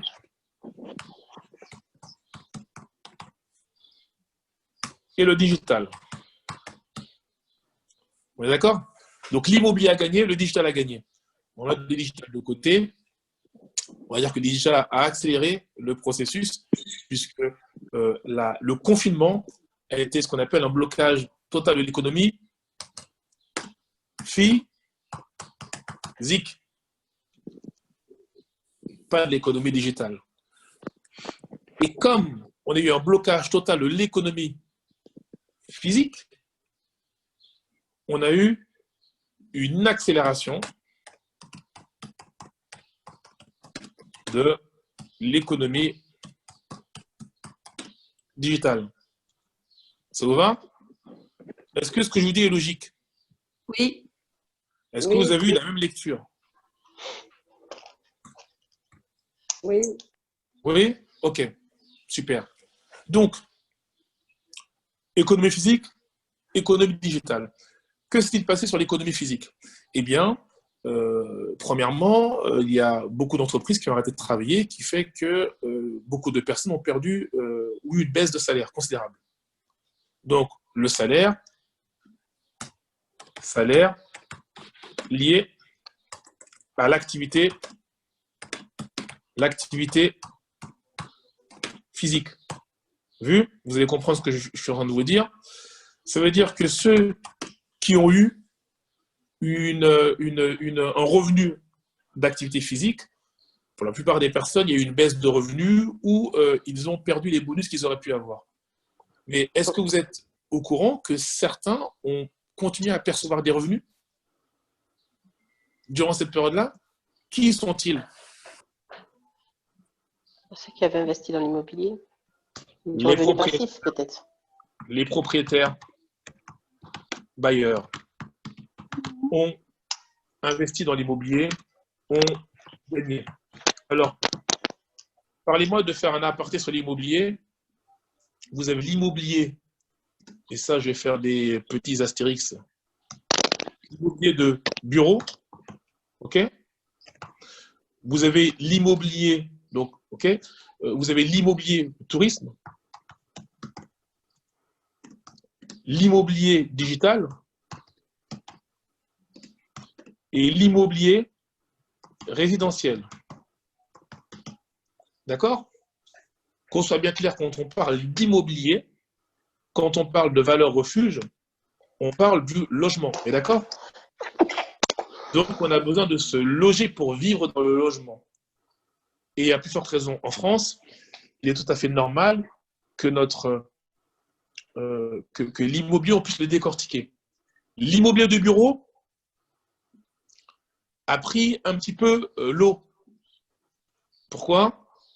Parce que forcément, avec le télétravail, et maintenant le télétravail va devenir une notion que les gens commencent à apprécier, on va dire que l'immobilier du bureau a pris un petit peu l'eau. Certains secteurs vont continuer à performer. On parle de l'immobilier de bureaux, de magasins bien placés, mais les petits bureaux type proximité ou les bureaux qui se retrouvent en périphérie, ça va être un petit peu délicat. Parce que s'il n'y a pas de télétravail, là, il faut voir la notion sociale. S'il y a du télétravail, eh bien, le bureau sera de moins en moins une logique. Lire un email en faisant 1h30 de bouchon dans un bureau qu'on peut lire en fait à la maison, bientôt ça n'aura pas de sens et la future génération nous le fera comprendre. Notre futur voisin ne sera pas notre collègue de travail, mais notre voisin de maison. C'est pour ça que l'immobilier du bureau a pris un petit peu d'eau. L'immobilier de tourisme aussi, c'est pas compliqué. À partir du moment où il n'y a plus de tourisme, eh bien, ceux qui avaient misé donc sur une mono-solution et pas de l'immobilier de besoin, mais l'immobilier de business, dans le tourisme, ont aussi pris un peu la douche froide. On appelle ça des gens qui sont en PLS. Pourquoi? Parce que là, ils n'ont eu aucune option, même si les entreprises avec des beaux professionnels ont pu continuer à payer comme elles le pouvaient. Dans le tourisme, tout s'est arrêté net. Donc, ceux qui avaient investi que dans du Airbnb, au lieu de prendre Airbnb comme du bonus, eh bien aujourd'hui, se trouvent dans une situation très, très, très délicate. C'est pour ça que certains reconvertissent leurs produits immobiliers en immobilier classique. Et ceux qui n'avaient pas écouté les conseils en achetant des produits surévalués parce qu'ils avaient des rendements excessifs, eh bien, se retrouvent avec des produits qui sont presque sous-évalués, avec des rendements proches de zéro, en fait, même pas nuls, finalement, des rendements en négatif, puisque les charges malgré tout, sont à payer. Donc, il nous reste l'immobilier digital. Eh bien, oui, qui lui est monté en puissance. On va le mettre en vert. L'immobilier digital est monté en puissance. Pourquoi? Parce que comme le digital est monté en puissance, le digital consomme de l'espace, des serveurs qui sont gigantesques, et donc l'immobilier type les data centers, eh bien, ont pris leur envol. Ce que je vous dis est logique, on est d'accord. Et finalement, l'immobilier résidentiel de besoin, donc résidentiel, je parle bien de l'immobilier de besoin, eh bien, lui, en fait, comme d'habitude, s'est renforcé. Et il s'est renforcé encore plus parce que les personnes dans le confinement ont compris que le logement, maintenant, il fallait qu'il soit plus grand, avec plus d'espace et plus de mouvement, premièrement. Deuxièmement, les notaires ont arrêté de travailler durant le confinement. Ça veut dire qu'il n'y a plus eu de transactions. Les personnes se sont senties piégées. Donc, elles ont, à la fin du confinement, elles ont toutes recommencé réinvestir et à boucler leurs opérations, qui fait qu'aujourd'hui, les notaires sont saturés. Donc, en fait, ceux qui travaillaient correctement avant vont travailler encore mieux maintenant parce qu'on a compris plus que jamais que l'immobilier était un sujet essentiel, et je parle d'immobilier de besoin. On est en France où il manque 500 000 logements pour loger tous les Français. On a un immobilier de besoin. Aujourd'hui, à Paris, par exemple, en région parisienne, c'est un bien, une offre pour une 30 à 40 demandes. À Paris, c'est une offre pour 80 demandes. C'est ahurissant. Je ne parle pas d'allocation. C'est ahurissant. Aujourd'hui, nous sommes dans une situation définitive en France où il y a un besoin de logement. Je le rappelle, 1 million de nouveaux logements pour loger tous les Français. Donc, l'immobilier résidentiel fonctionne. Les propriétaires bailleurs, qu'est-ce qu'ils ont fait? Eh bien, ils ont continué à percevoir des loyers, puisque comme nous sommes dans l'immobilier résidentiel, tous ceux qui sont locataires ont payé continuellement leur loyer, qu'ils soient en télétravail, qu'ils soient en chômage partiel, chômage total, en crise totale, ils ont payé leur loyer, sinon ils partaient. Et qu'ont fait ces propriétaires bailleurs, qui ont été assez malins? Certains ont fait quoi? Certains ont bloqué leur crédit pour 3 à 6 mois. Voilà. Donc, ça veut dire que certains se sont enrichis durant cette période-là, puisqu'ils ont bloqué leur crédit et ont continué à percevoir les sommes de la banque. On continue à percevoir les sommes des locataires, des revenus passifs. Donc, ils ont cumulé du cash de manière plus importante. Est-ce que vous êtes conscient de cette réalité-là?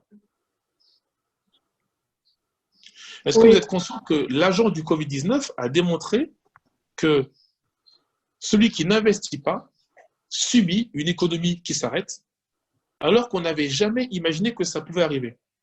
Eh bien, c'est exactement ce que je vous expliquais par rapport à la situation des revenus passifs ou des revenus actifs. Le revenu actif est un revenu qui est lié à notre capacité physique à travailler et à nous lever chaque matin pour générer de l'argent par du temps de travail. C'est un revenu extrêmement dangereux. On ne peut pas le prendre comme un revenu prioritaire ou comme un revenu unique, car toutes les opportunités peuvent nous empêcher de travailler. On peut avoir un accident de voiture, on peut avoir un accident de vélo, on peut avoir un burn-out, on peut avoir un confinement, on peut avoir tout. Alors que le revenu passif est une option pour percevoir des revenus plus longtemps en cas de situation. Et surtout quand nous sommes propriétaires de biens immobiliers, nous sommes propriétaires de quelque chose. En période de grande crise, il faut toujours avoir quelque chose à vendre. Il faut toujours avoir quelque chose à troquer. Donc quand on ne fait rien, on n'a rien. Et en cas de crise, on se cache. Okay? Que s'est-il passé aussi? Les banques, beaucoup plus dures. On est d'accord ou pas? Oui. Ok. Alors les banques sont plus dures. Excusez-moi, je profite pour prendre mon fil. Mais les banques sont beaucoup plus dures. Il faut vous rappeler que les banques sont plus dures aujourd'hui, mais elles étaient moins dures l'année dernière. Et l'année d'avant était encore moins dure. Et l'année d'avant, encore moins dure. Donc si elles sont plus dures today, que seront les banques demain?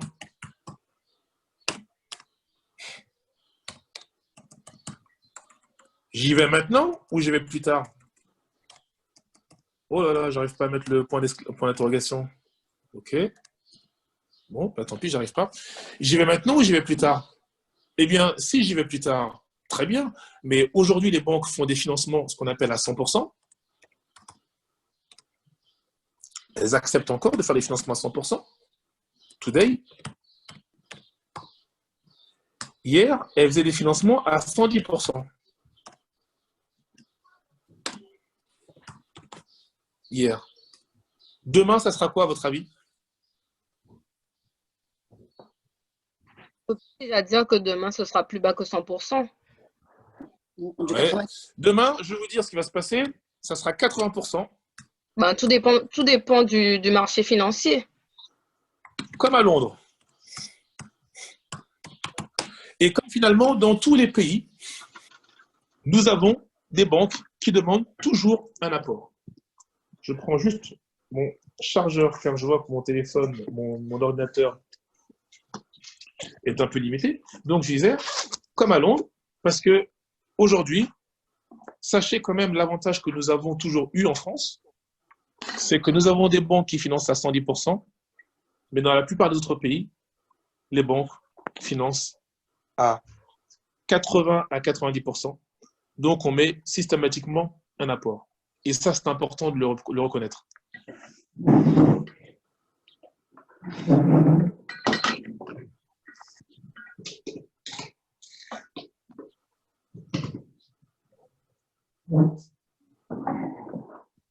Ce sont les aléas du direct. C'est important de le reconnaître parce que quand on ne le reconnaît pas, quand on n'est pas conscient de cela, on estime qu'on a du temps et que tout va aller comme ça a toujours été. Non. Les choses ne vont pas toujours comme elles ont été. Les choses changent. Le fonctionnement du monde change. Les Vous banques m'entendez? changent.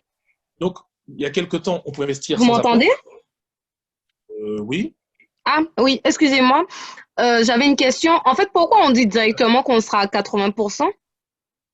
Alors on va laisser après toutes les questions-réponses Ah, toutes ok, les d'accord. questions D'accord. après, mais je peux rapidement répondre. C'est qu'aujourd'hui, vous regardez, en fait, il faut toujours regarder ceux qui ont des avancées sur nous. Nous sommes dans le Grand Paris aujourd'hui, nous faisons le Grand Paris en France. On fait le Grand Paris. C'est maintenant 40 milliards de dollars sur la table pour le Grand Paris. Mais il y a déjà eu le Grand Londres, il y a déjà eu le Grand New York, il y a déjà eu le Grand Tokyo, il y a déjà eu des villes qui se sont déployées en ce sens, et Paris rattrape son retard par rapport à la grande mégalopole. Il faut comprendre que ces villes-là, on met systématiquement 20% d'apport pour acheter un bien immobilier.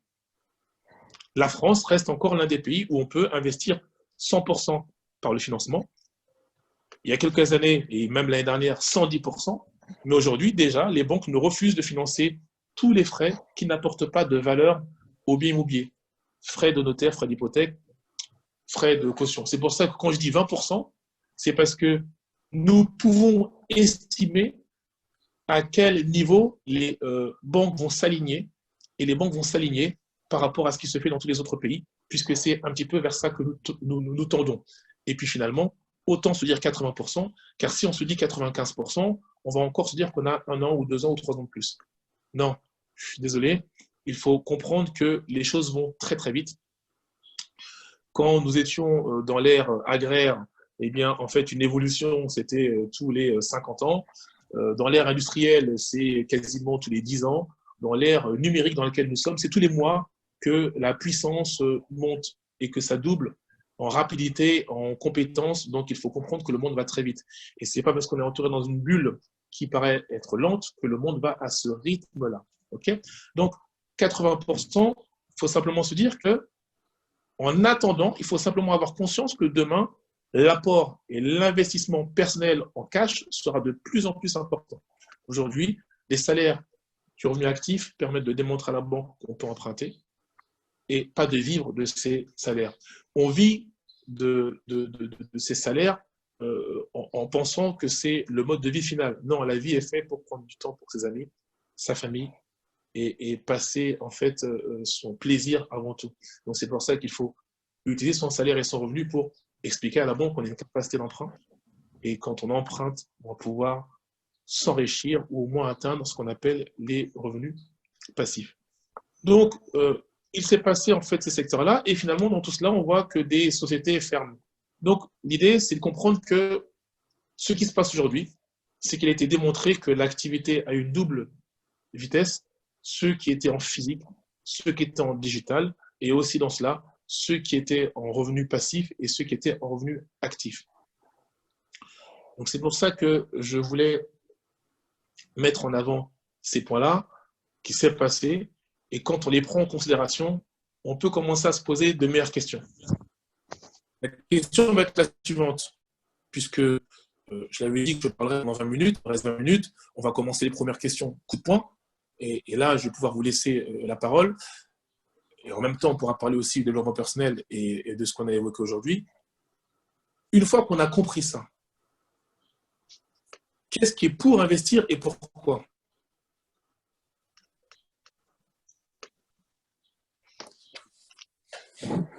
C'est à vous.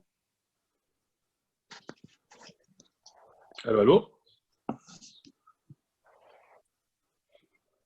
Et qui est-ce qui est contre l'investissement et pourquoi?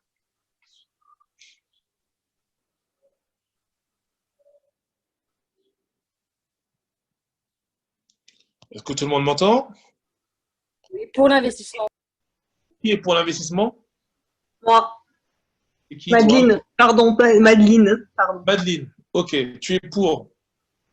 Moi, j'aimerais investir, mais Alors pourquoi? Pourquoi?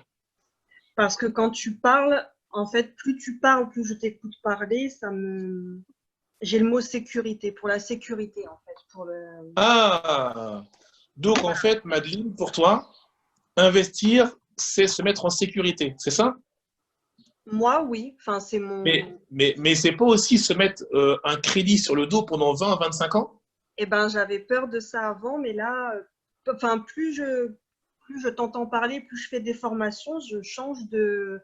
Là, pendant le confinement, tu vois, j'étais déçue Actuellement, je ne peux pas investir pour des raisons personnelles, mais honnêtement, si j'avais pu, je pense que là, j'aurais passé la 5e, vraiment. Ok. Sécurité. Ok, avec la 5e vitesse.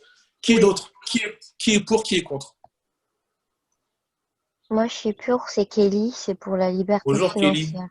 Je reconnais Bonjour ta voix. Steven, ça va? Alors Kelly, liberté financière. Non, je vais pas mettre ton nom. Liberté financière. Liberté financière, c'est-à-dire, qu'est-ce que tu entends par liberté financière?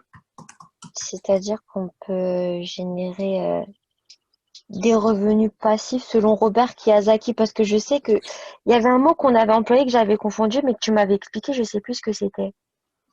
Oui. Cash Et flow? non, c'était un mot même quand tu disais passif, c'était ce qu'on perdait et actif, Oui. c'était ce qu'on gagnait, je crois. Et en fait, j'avais confondu parce que je Effectivement. dis trop dans.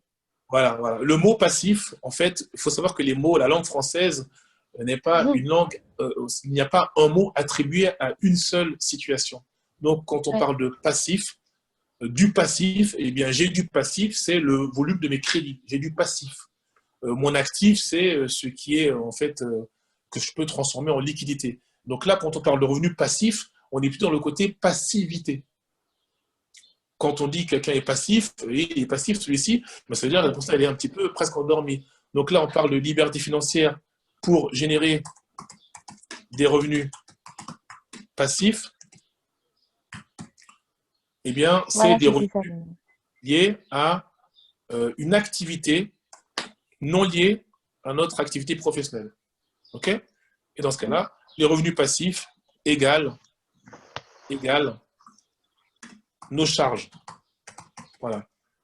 C'est ça le plus important. La liberté financière, c'est quand nos revenus passifs cumulés égalent nos charges. Dans le Women Invest Club, on travaille à 3 ans à générer des revenus passifs pour égaler nos charges.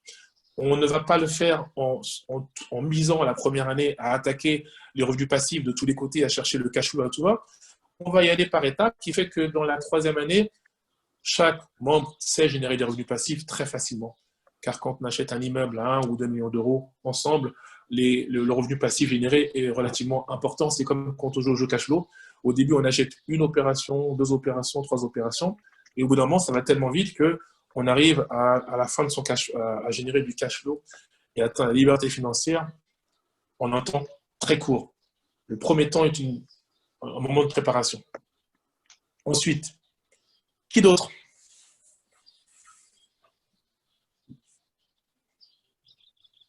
Y a-t-il personne qui est contre ici avec moi? Ce serait bien, non?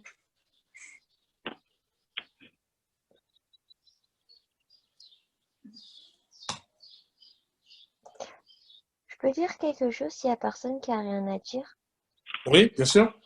L'investissement aussi qu'on fait au niveau de l'immobilier, c'est aussi un investissement en soi qu'on fait, pas seulement au niveau matériel, mais aussi émotionnel, enfin mental et comme a dit Eugène Bill, enfin je sais pas comment D'accord. expliquer. C'est un plaisir émotionnel. Intérieur. Voilà, intérieur, c'est la satisfaction que on est capable de faire des choses et si on est capable de faire ça, c'est qu'on peut faire encore plus gros encore et jusqu'à ce que bah on s'arrête plus quoi. Donc, Enfin, en fait, c'est un non passage plus à être l'action. trop, C'est un sans passage à plus non plus. l'action. Voilà. sans non plus être dans l'abus, dans le sens où ça nous ronge de l'intérieur et qu'on voit que ça et qu'on oublie l'essentiel, à savoir la famille, la santé, le bonheur, etc. Ok. Qui d'autre a des questions? Oui. Moi, c'était pas une question, c'est à Sabah. Oui, ça va. Je voulais juste intervenir pour dire que ce qui se passe avec l'immobilier, l'engouement qu'on voit, parce qu'il y a un réel engouement, il y a plein de clubs, il y a plein de tutoriels sur Internet, il y a plein de... C'est le reflet de notre société. C'est quelque chose qui a été accessible, qui a toujours été accessible, en fait, je pense, à tout le monde qui est un petit peu préparé. Mais très peu de personnes ont su passer à l'action quand elles étaient prêtes et quand elles ont eu leur déclic. Et souvent, on prend des décisions, notamment au niveau professionnel, souvent, et aussi parfois personnel dans nos relations, qui sont prises à contre-coup, alors qu'en anticipant, en se préparant et en poursuivant notre volonté d'action, on peut tous y parvenir. C'est clair. Et du coup, par rapport à ce que je dis, c'est très intéressant.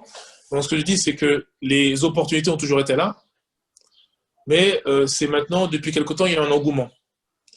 Eh bien, ce que je dis est très intéressant, parce que moi, quand j'ai commencé le métier il y a 22 ans, la moyenne de mes clients avait 40, 45 ans, et j'avais très peu de clients de moins de 30 ans. En fait, même jamais. Je crois même que je n'ai pas eu de clients de moins de 30 ans. En revanche, maintenant, il y a l'engouement et les banques bloquent plus. Eh bien, en fait, c'est comme ça que fonctionne le monde. Sachez-le. Au départ, il y a eu une opportunité ouverte. Des personnes rentrent dans la brèche, l'utilisent, et ensuite, la masse commence à s'y intéresser. Et quand la masse s'y intéresse, on bloque. Vous savez pourquoi on bloque? Eh bien, on bloque parce qu'en fait, on ne peut pas faire tout et n'importe quoi. Et aujourd'hui, il y a autant d'opportunités d'investissement de tous les côtés que de situations qui peuvent être relativement délicates. Donc, tout le monde ne peut pas se lever demain matin et investir dans un immeuble en province pensant faire du rendement. Oui, bien sûr que ça peut être rentable. Bien sûr que c'est même très rentable de le faire et il faut le faire. Mais pas le faire à n'importe quel prix puisque certaines personnes qui l'ont fait sans faire attention, eh bien, se sont définitivement plantées. Puisque c'est un jeu où la réalité peut nous rattraper. Donc c'est pour ça que comprenez comment fonctionne le monde. Les opportunités d'aujourd'hui seront structurées demain et il faut se préparer à cela. Donc soit on a un minimum de vision et on comprend que l'immobilier est encore accessible aujourd'hui et qu'il suffit de structurer ses revenus, sa situation et prendre le temps de bien comprendre ce que l'on fait et on y va. Soit on pense qu'on n'a pas encore tout compris, tout saisi, qu'il faut attendre et attendre et attendre, on va avoir en fait un immobilier beaucoup plus structuré, peut-être moins rentable, parce qu'on aura le grand pari qui sera potentiellement passé, et on devra commencer à chercher les opportunités différemment et tout reprendre dans notre apprentissage. Donc l'immobilier, en fait, pour moi, est une belle culture d'investissement, d'apprentissage de base. Qui veut bien intervenir? Et ensuite, nous aborderons les questions d'ordre général, car pour l'instant, j'ai que quelques personnes qui m'ont dit qu'elles étaient pour l'immobilier et pourquoi. Liberté financière, revenus passifs, plaisir émotionnel, satisfaction de faire un passage à l'action, opportunité de mode, on peut le dire, hein, c'est ce que... Okay. Ensuite, quoi d'autre?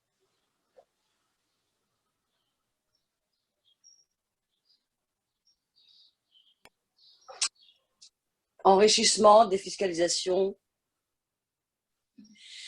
Ok, alors enrichissement, oui. Enrichissement, oui, parce que vous vous rappelez, quand on emprunte un prêt immobilier, lors d'un emprunt immobilier, nous avons d'un côté des intérêts d'emprunt et de l'autre côté des charges. Ok?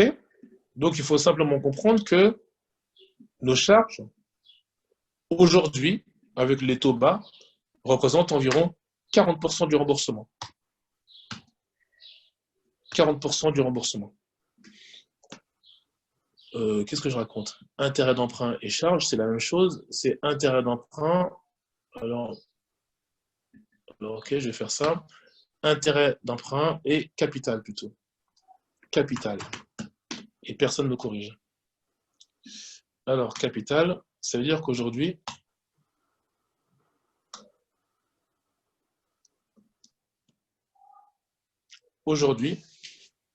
le capital représente 60% et les intérêts et charges 40%. Qui fait que quand vous avez un locataire qui rembourse votre crédit, tout ou partie de vos crédits, c'est comme si vous mettiez 60% de capital de côté. Donc, sur un remboursement de 1 000 euros, 1 000 euros de remboursement, eh bien, vous mettez en fait de côté 600 euros. Pour vous le réexpliquer, quand vous empruntez et que vous avez un locataire qui rembourse le crédit, ou même quand c'est vous-même qui rembourse le crédit, vous avez, entre parenthèses, aujourd'hui, 60% de capital de côté. Donc, si vous voulez comprendre le gain, eh bien, vous multipliez 600 fois 10 ans, eh bien, vous avez généré 120 000 euros de capital de côté, sans même prendre en cas de plus-value sur l'immobilier.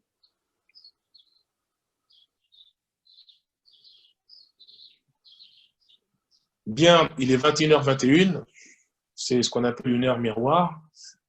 J'aimerais maintenant avoir vos questions, commentaires, observations libres à moi-même et ainsi qu'à Eugène Bill sur tout ce que vous avez vu. 2 heures, c'est condensé.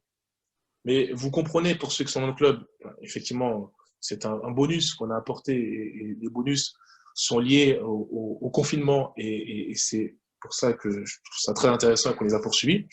Mais pour ceux qui ne sont pas dans le club, vous comprenez qu'on ne peut pas tout développer en 2 heures. Il y a beaucoup de choses à développer, beaucoup de thématiques à développer. Mais c'est de comprendre l'intérêt d'aller dans certaines directions ou de comprendre pourquoi on n'y va pas. Donc, est-ce que vous avez des questions, commentaires ou observations?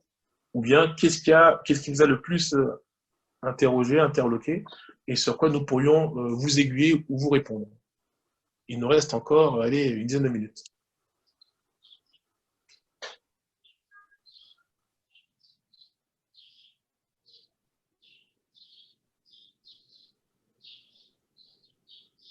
Est-ce que vous voulez que je mette une musique d'ambiance? Non. Non? C'est bon. Madeleine. C'est Madeleine. Moi, j'ai pas vraiment de questions, mais merci pour ce soir. D'ailleurs, j'ai invité une amie à moi parce qu'on parlait souvent de l'immobilier, elle se posait beaucoup de questions, donc voilà, j'espère que ça lui aura plu. Et en tout cas, très intéressant la partie d'Eugène sur le développement personnel. Et idem pour la tienne, Steven, qui est toujours enrichissante et qui apporte beaucoup de choses positives. Voilà. Donc, ok. Merci de ton intervention. Qui d'autre a des questions, commentaires, observations ou interventions? Moi-même, dans les jeunes. Oui. Moi, j'ai une remarque. En fait, moi, de mon côté, investir dans l'immobilier, c'est un objectif. Mais c'est pas forcément facile, non pas par une peur, mais c'est ne pas savoir par où commencer, quoi faire. On a beau regarder des annonces sur, par exemple, Le Bon Coin ou particulier à particulier, mais on ne sait pas forcément dans quel sens commencer. On ne sait pas quels sont les éléments à regarder en priorité, etc. Donc, c'est Amy, c'est ça? Comment? C'est Amy? Oui. Alors, Amy, la première question, c'est quel est ton but? Avant de chercher, quel est ton but? Que veux-tu, toi? Moi, mon but, in fine, c'est de quitter mon entreprise actuelle. Ok. Je veux pouvoir vivre de l'immobilier. Enfin, pour moi, ce sera une reconversion professionnelle. Après, reconversion professionnelle. Oui, mais ce sera un gros risque en termes financiers. Donc, c'est pour ça que je réfléchis beaucoup à ce que je veux faire. Je sais que je veux faire de l'investissement locatif, mais je ne sais pas où regarder, quoi regarder. J'écoute beaucoup de conférences en ligne, mais ça n'aide pas forcément à dire quoi faire en fait. Est-ce que tu penses qu'on peut devenir en fait un expert en investissement en n'écoutant que des conférences en ligne? Non, justement. Non, justement, c'est pour ça que je commence par ça. Et après, je me dis peut-être que dans les conférences, ben, j'aurai un discours qui va me dire, bon, ben, l'étape d'après, ce sera cette étape-là. Voilà. Et est-ce qu'aujourd'hui, tu as des amis qui investissent dans l'immobilier? Oui, j'en ai. Et est-ce que tu communiques avec eux? Tout à l'heure, Eugène, lui, il a parlé d'environnement. Est-ce que tu communiques avec eux? Est-ce que tu partages avec eux leur vision, leurs idées? Pas, enfin, depuis le confinement, non. Pas, pas régulièrement, je dirais. C'est vrai que je suis, exemple, c'est la première fois que je prends la parole dans une conférence, donc je suis assez timide en fait. J'ai du mal à demander des informations aux autres. Donc, Ok. donc j'essaie d'aborder le sujet, mais c'est vrai que c'est pas forcément le sujet le plus facile pour moi à aborder. Ok. Comprends en tout cas que le cerveau collectif est à la base de toute chose, toute action. Et il faut que tu partages le plus possible. Nous serions heureux de partager avec toi si tu le souhaites par la suite, mais le cerveau collectif, le réseau est important, comme le club est important. Mais il faut que tu t'entoures de tes amis, que tu ailles les voir, que tu leur demandes comment ils ont fait, pourquoi ils l'ont fait, et que tu saches pourquoi tu veux le faire. Et une fois que tu auras compris pourquoi tu veux le faire, eh bien, tu vas pouvoir mettre les grandes bases et les jalons. Ok. Je ne sais pas si Eugène, tu vas rajouter quelque chose pour Amy. Non, non, enfin, tu as tout dit, effectivement. Donc, le collectif, le partage. Et donc, Émilie, si tu as du mal à, à faire la démarche, mais déjà, le fait d'être dans des clubs, dans des environnements où donc il va y avoir un partage, un échange, un petit à petit, ça te permettra d'être, non pas plus à l'aise, parce que c'est pas une question d'être à l'aise, mais enfin, en tout cas, d'avoir toutes les informations que tu veux. Tout ce qui peut être club, environnement, c'est l'environnement, comme je disais, on l'a dit rapidement, mais c'est l'environnement est un élément clé. On ne peut pas avancer, surtout dans des projets qui sont dans des projets impliquants personnellement comme ça, sans mettre en place l'environnement qui va être un environnement porteur.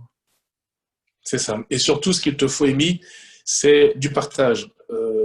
Ce que tu me dis, je l'entends.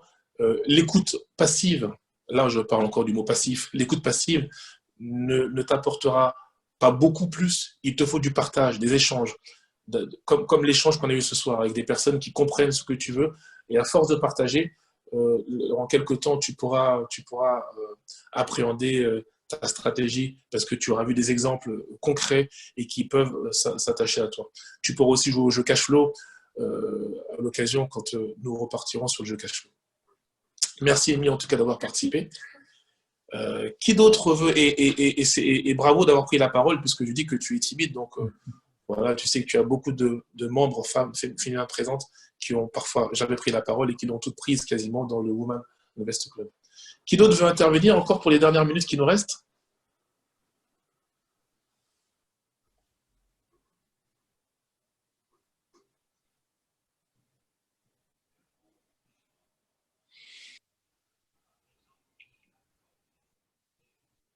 Ok, nous sommes presque plus d'une quarantaine. Personne ne peut intervenir.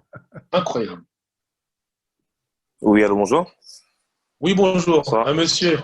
Monsieur, exactement. Moi, je m'appelle Ok. Steve. Donc, effectivement, je voulais faire un petit retour. J'ai été invité par Rose, hein. Donc, du coup, effectivement, je disais que j'allais pas tarder à m'en aller parce qu'effectivement, j'avais des choses à faire, mais je souhaitais simplement intervenir avant la fin pour dire effectivement, j'ai bien apprécié le format Merci. développement personnel et immobilier. Je pense que c'est vraiment intéressant. Moi, je suis dans le domaine du digital, hein. Je suis chef de projet en informatique, mais à côté, j'entreprends pas mal. Et je pense véritablement que l'investissement immobilier, c'est un secteur à faire pour toutes les raisons que vous avez citées. Je ne repasserai pas dessus. Vous avez très bien énoncé les pourquoi de comment y aller. C'est vraiment un secteur d'activité, ou en tout cas quelque chose que je souhaiterais développer.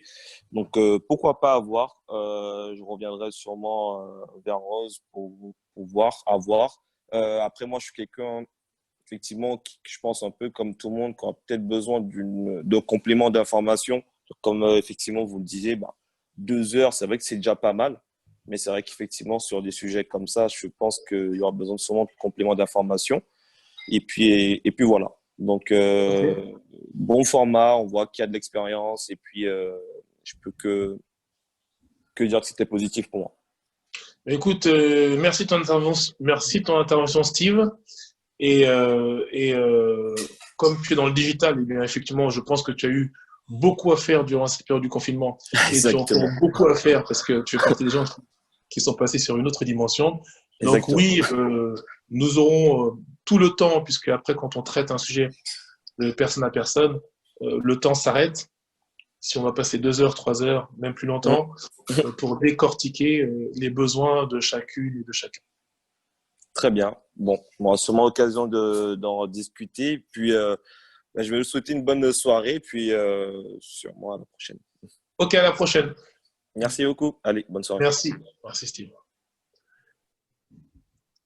Nous arrivons à 21h31. On s'était fixé 2 heures. Effectivement, ça peut toujours paraître très long, 2 heures. Et finalement, on se rend compte que c'est très rapide en fonction de l'intensité des sujets. Donc moi, je vais vous remercier d'avoir participé à cette session que j'ai pris plaisir à partager avec Eugène. Eugène, si tu veux rajouter quelque chose, toi aussi. Non, mais en tout cas, pareil, merci de votre participation. Et puis merci à toi, Stevens, de m'avoir proposé. C'est un plaisir toujours de partager ces sujets-là. Et puis pour ceux qui ont besoin de commentaires et d'informations supplémentaires, eh bien, vous pouvez nous rejoindre pour les membres des futurs WeClubeuses sur contact@weclub, c'est weclub@abondis.com. Et nous donnons rendez-vous pour les membres mardi prochain pour un autre bonus. Et puis pour les autres, nous nous donnons rendez-vous très prochainement au téléphone. À bientôt. Merci beaucoup. Merci beaucoup à vous. Merci beaucoup À bientôt, merci. Bonne À soirée. bientôt. Bonne soirée. Merci, au revoir. Au revoir. Au revoir. Merci à tous.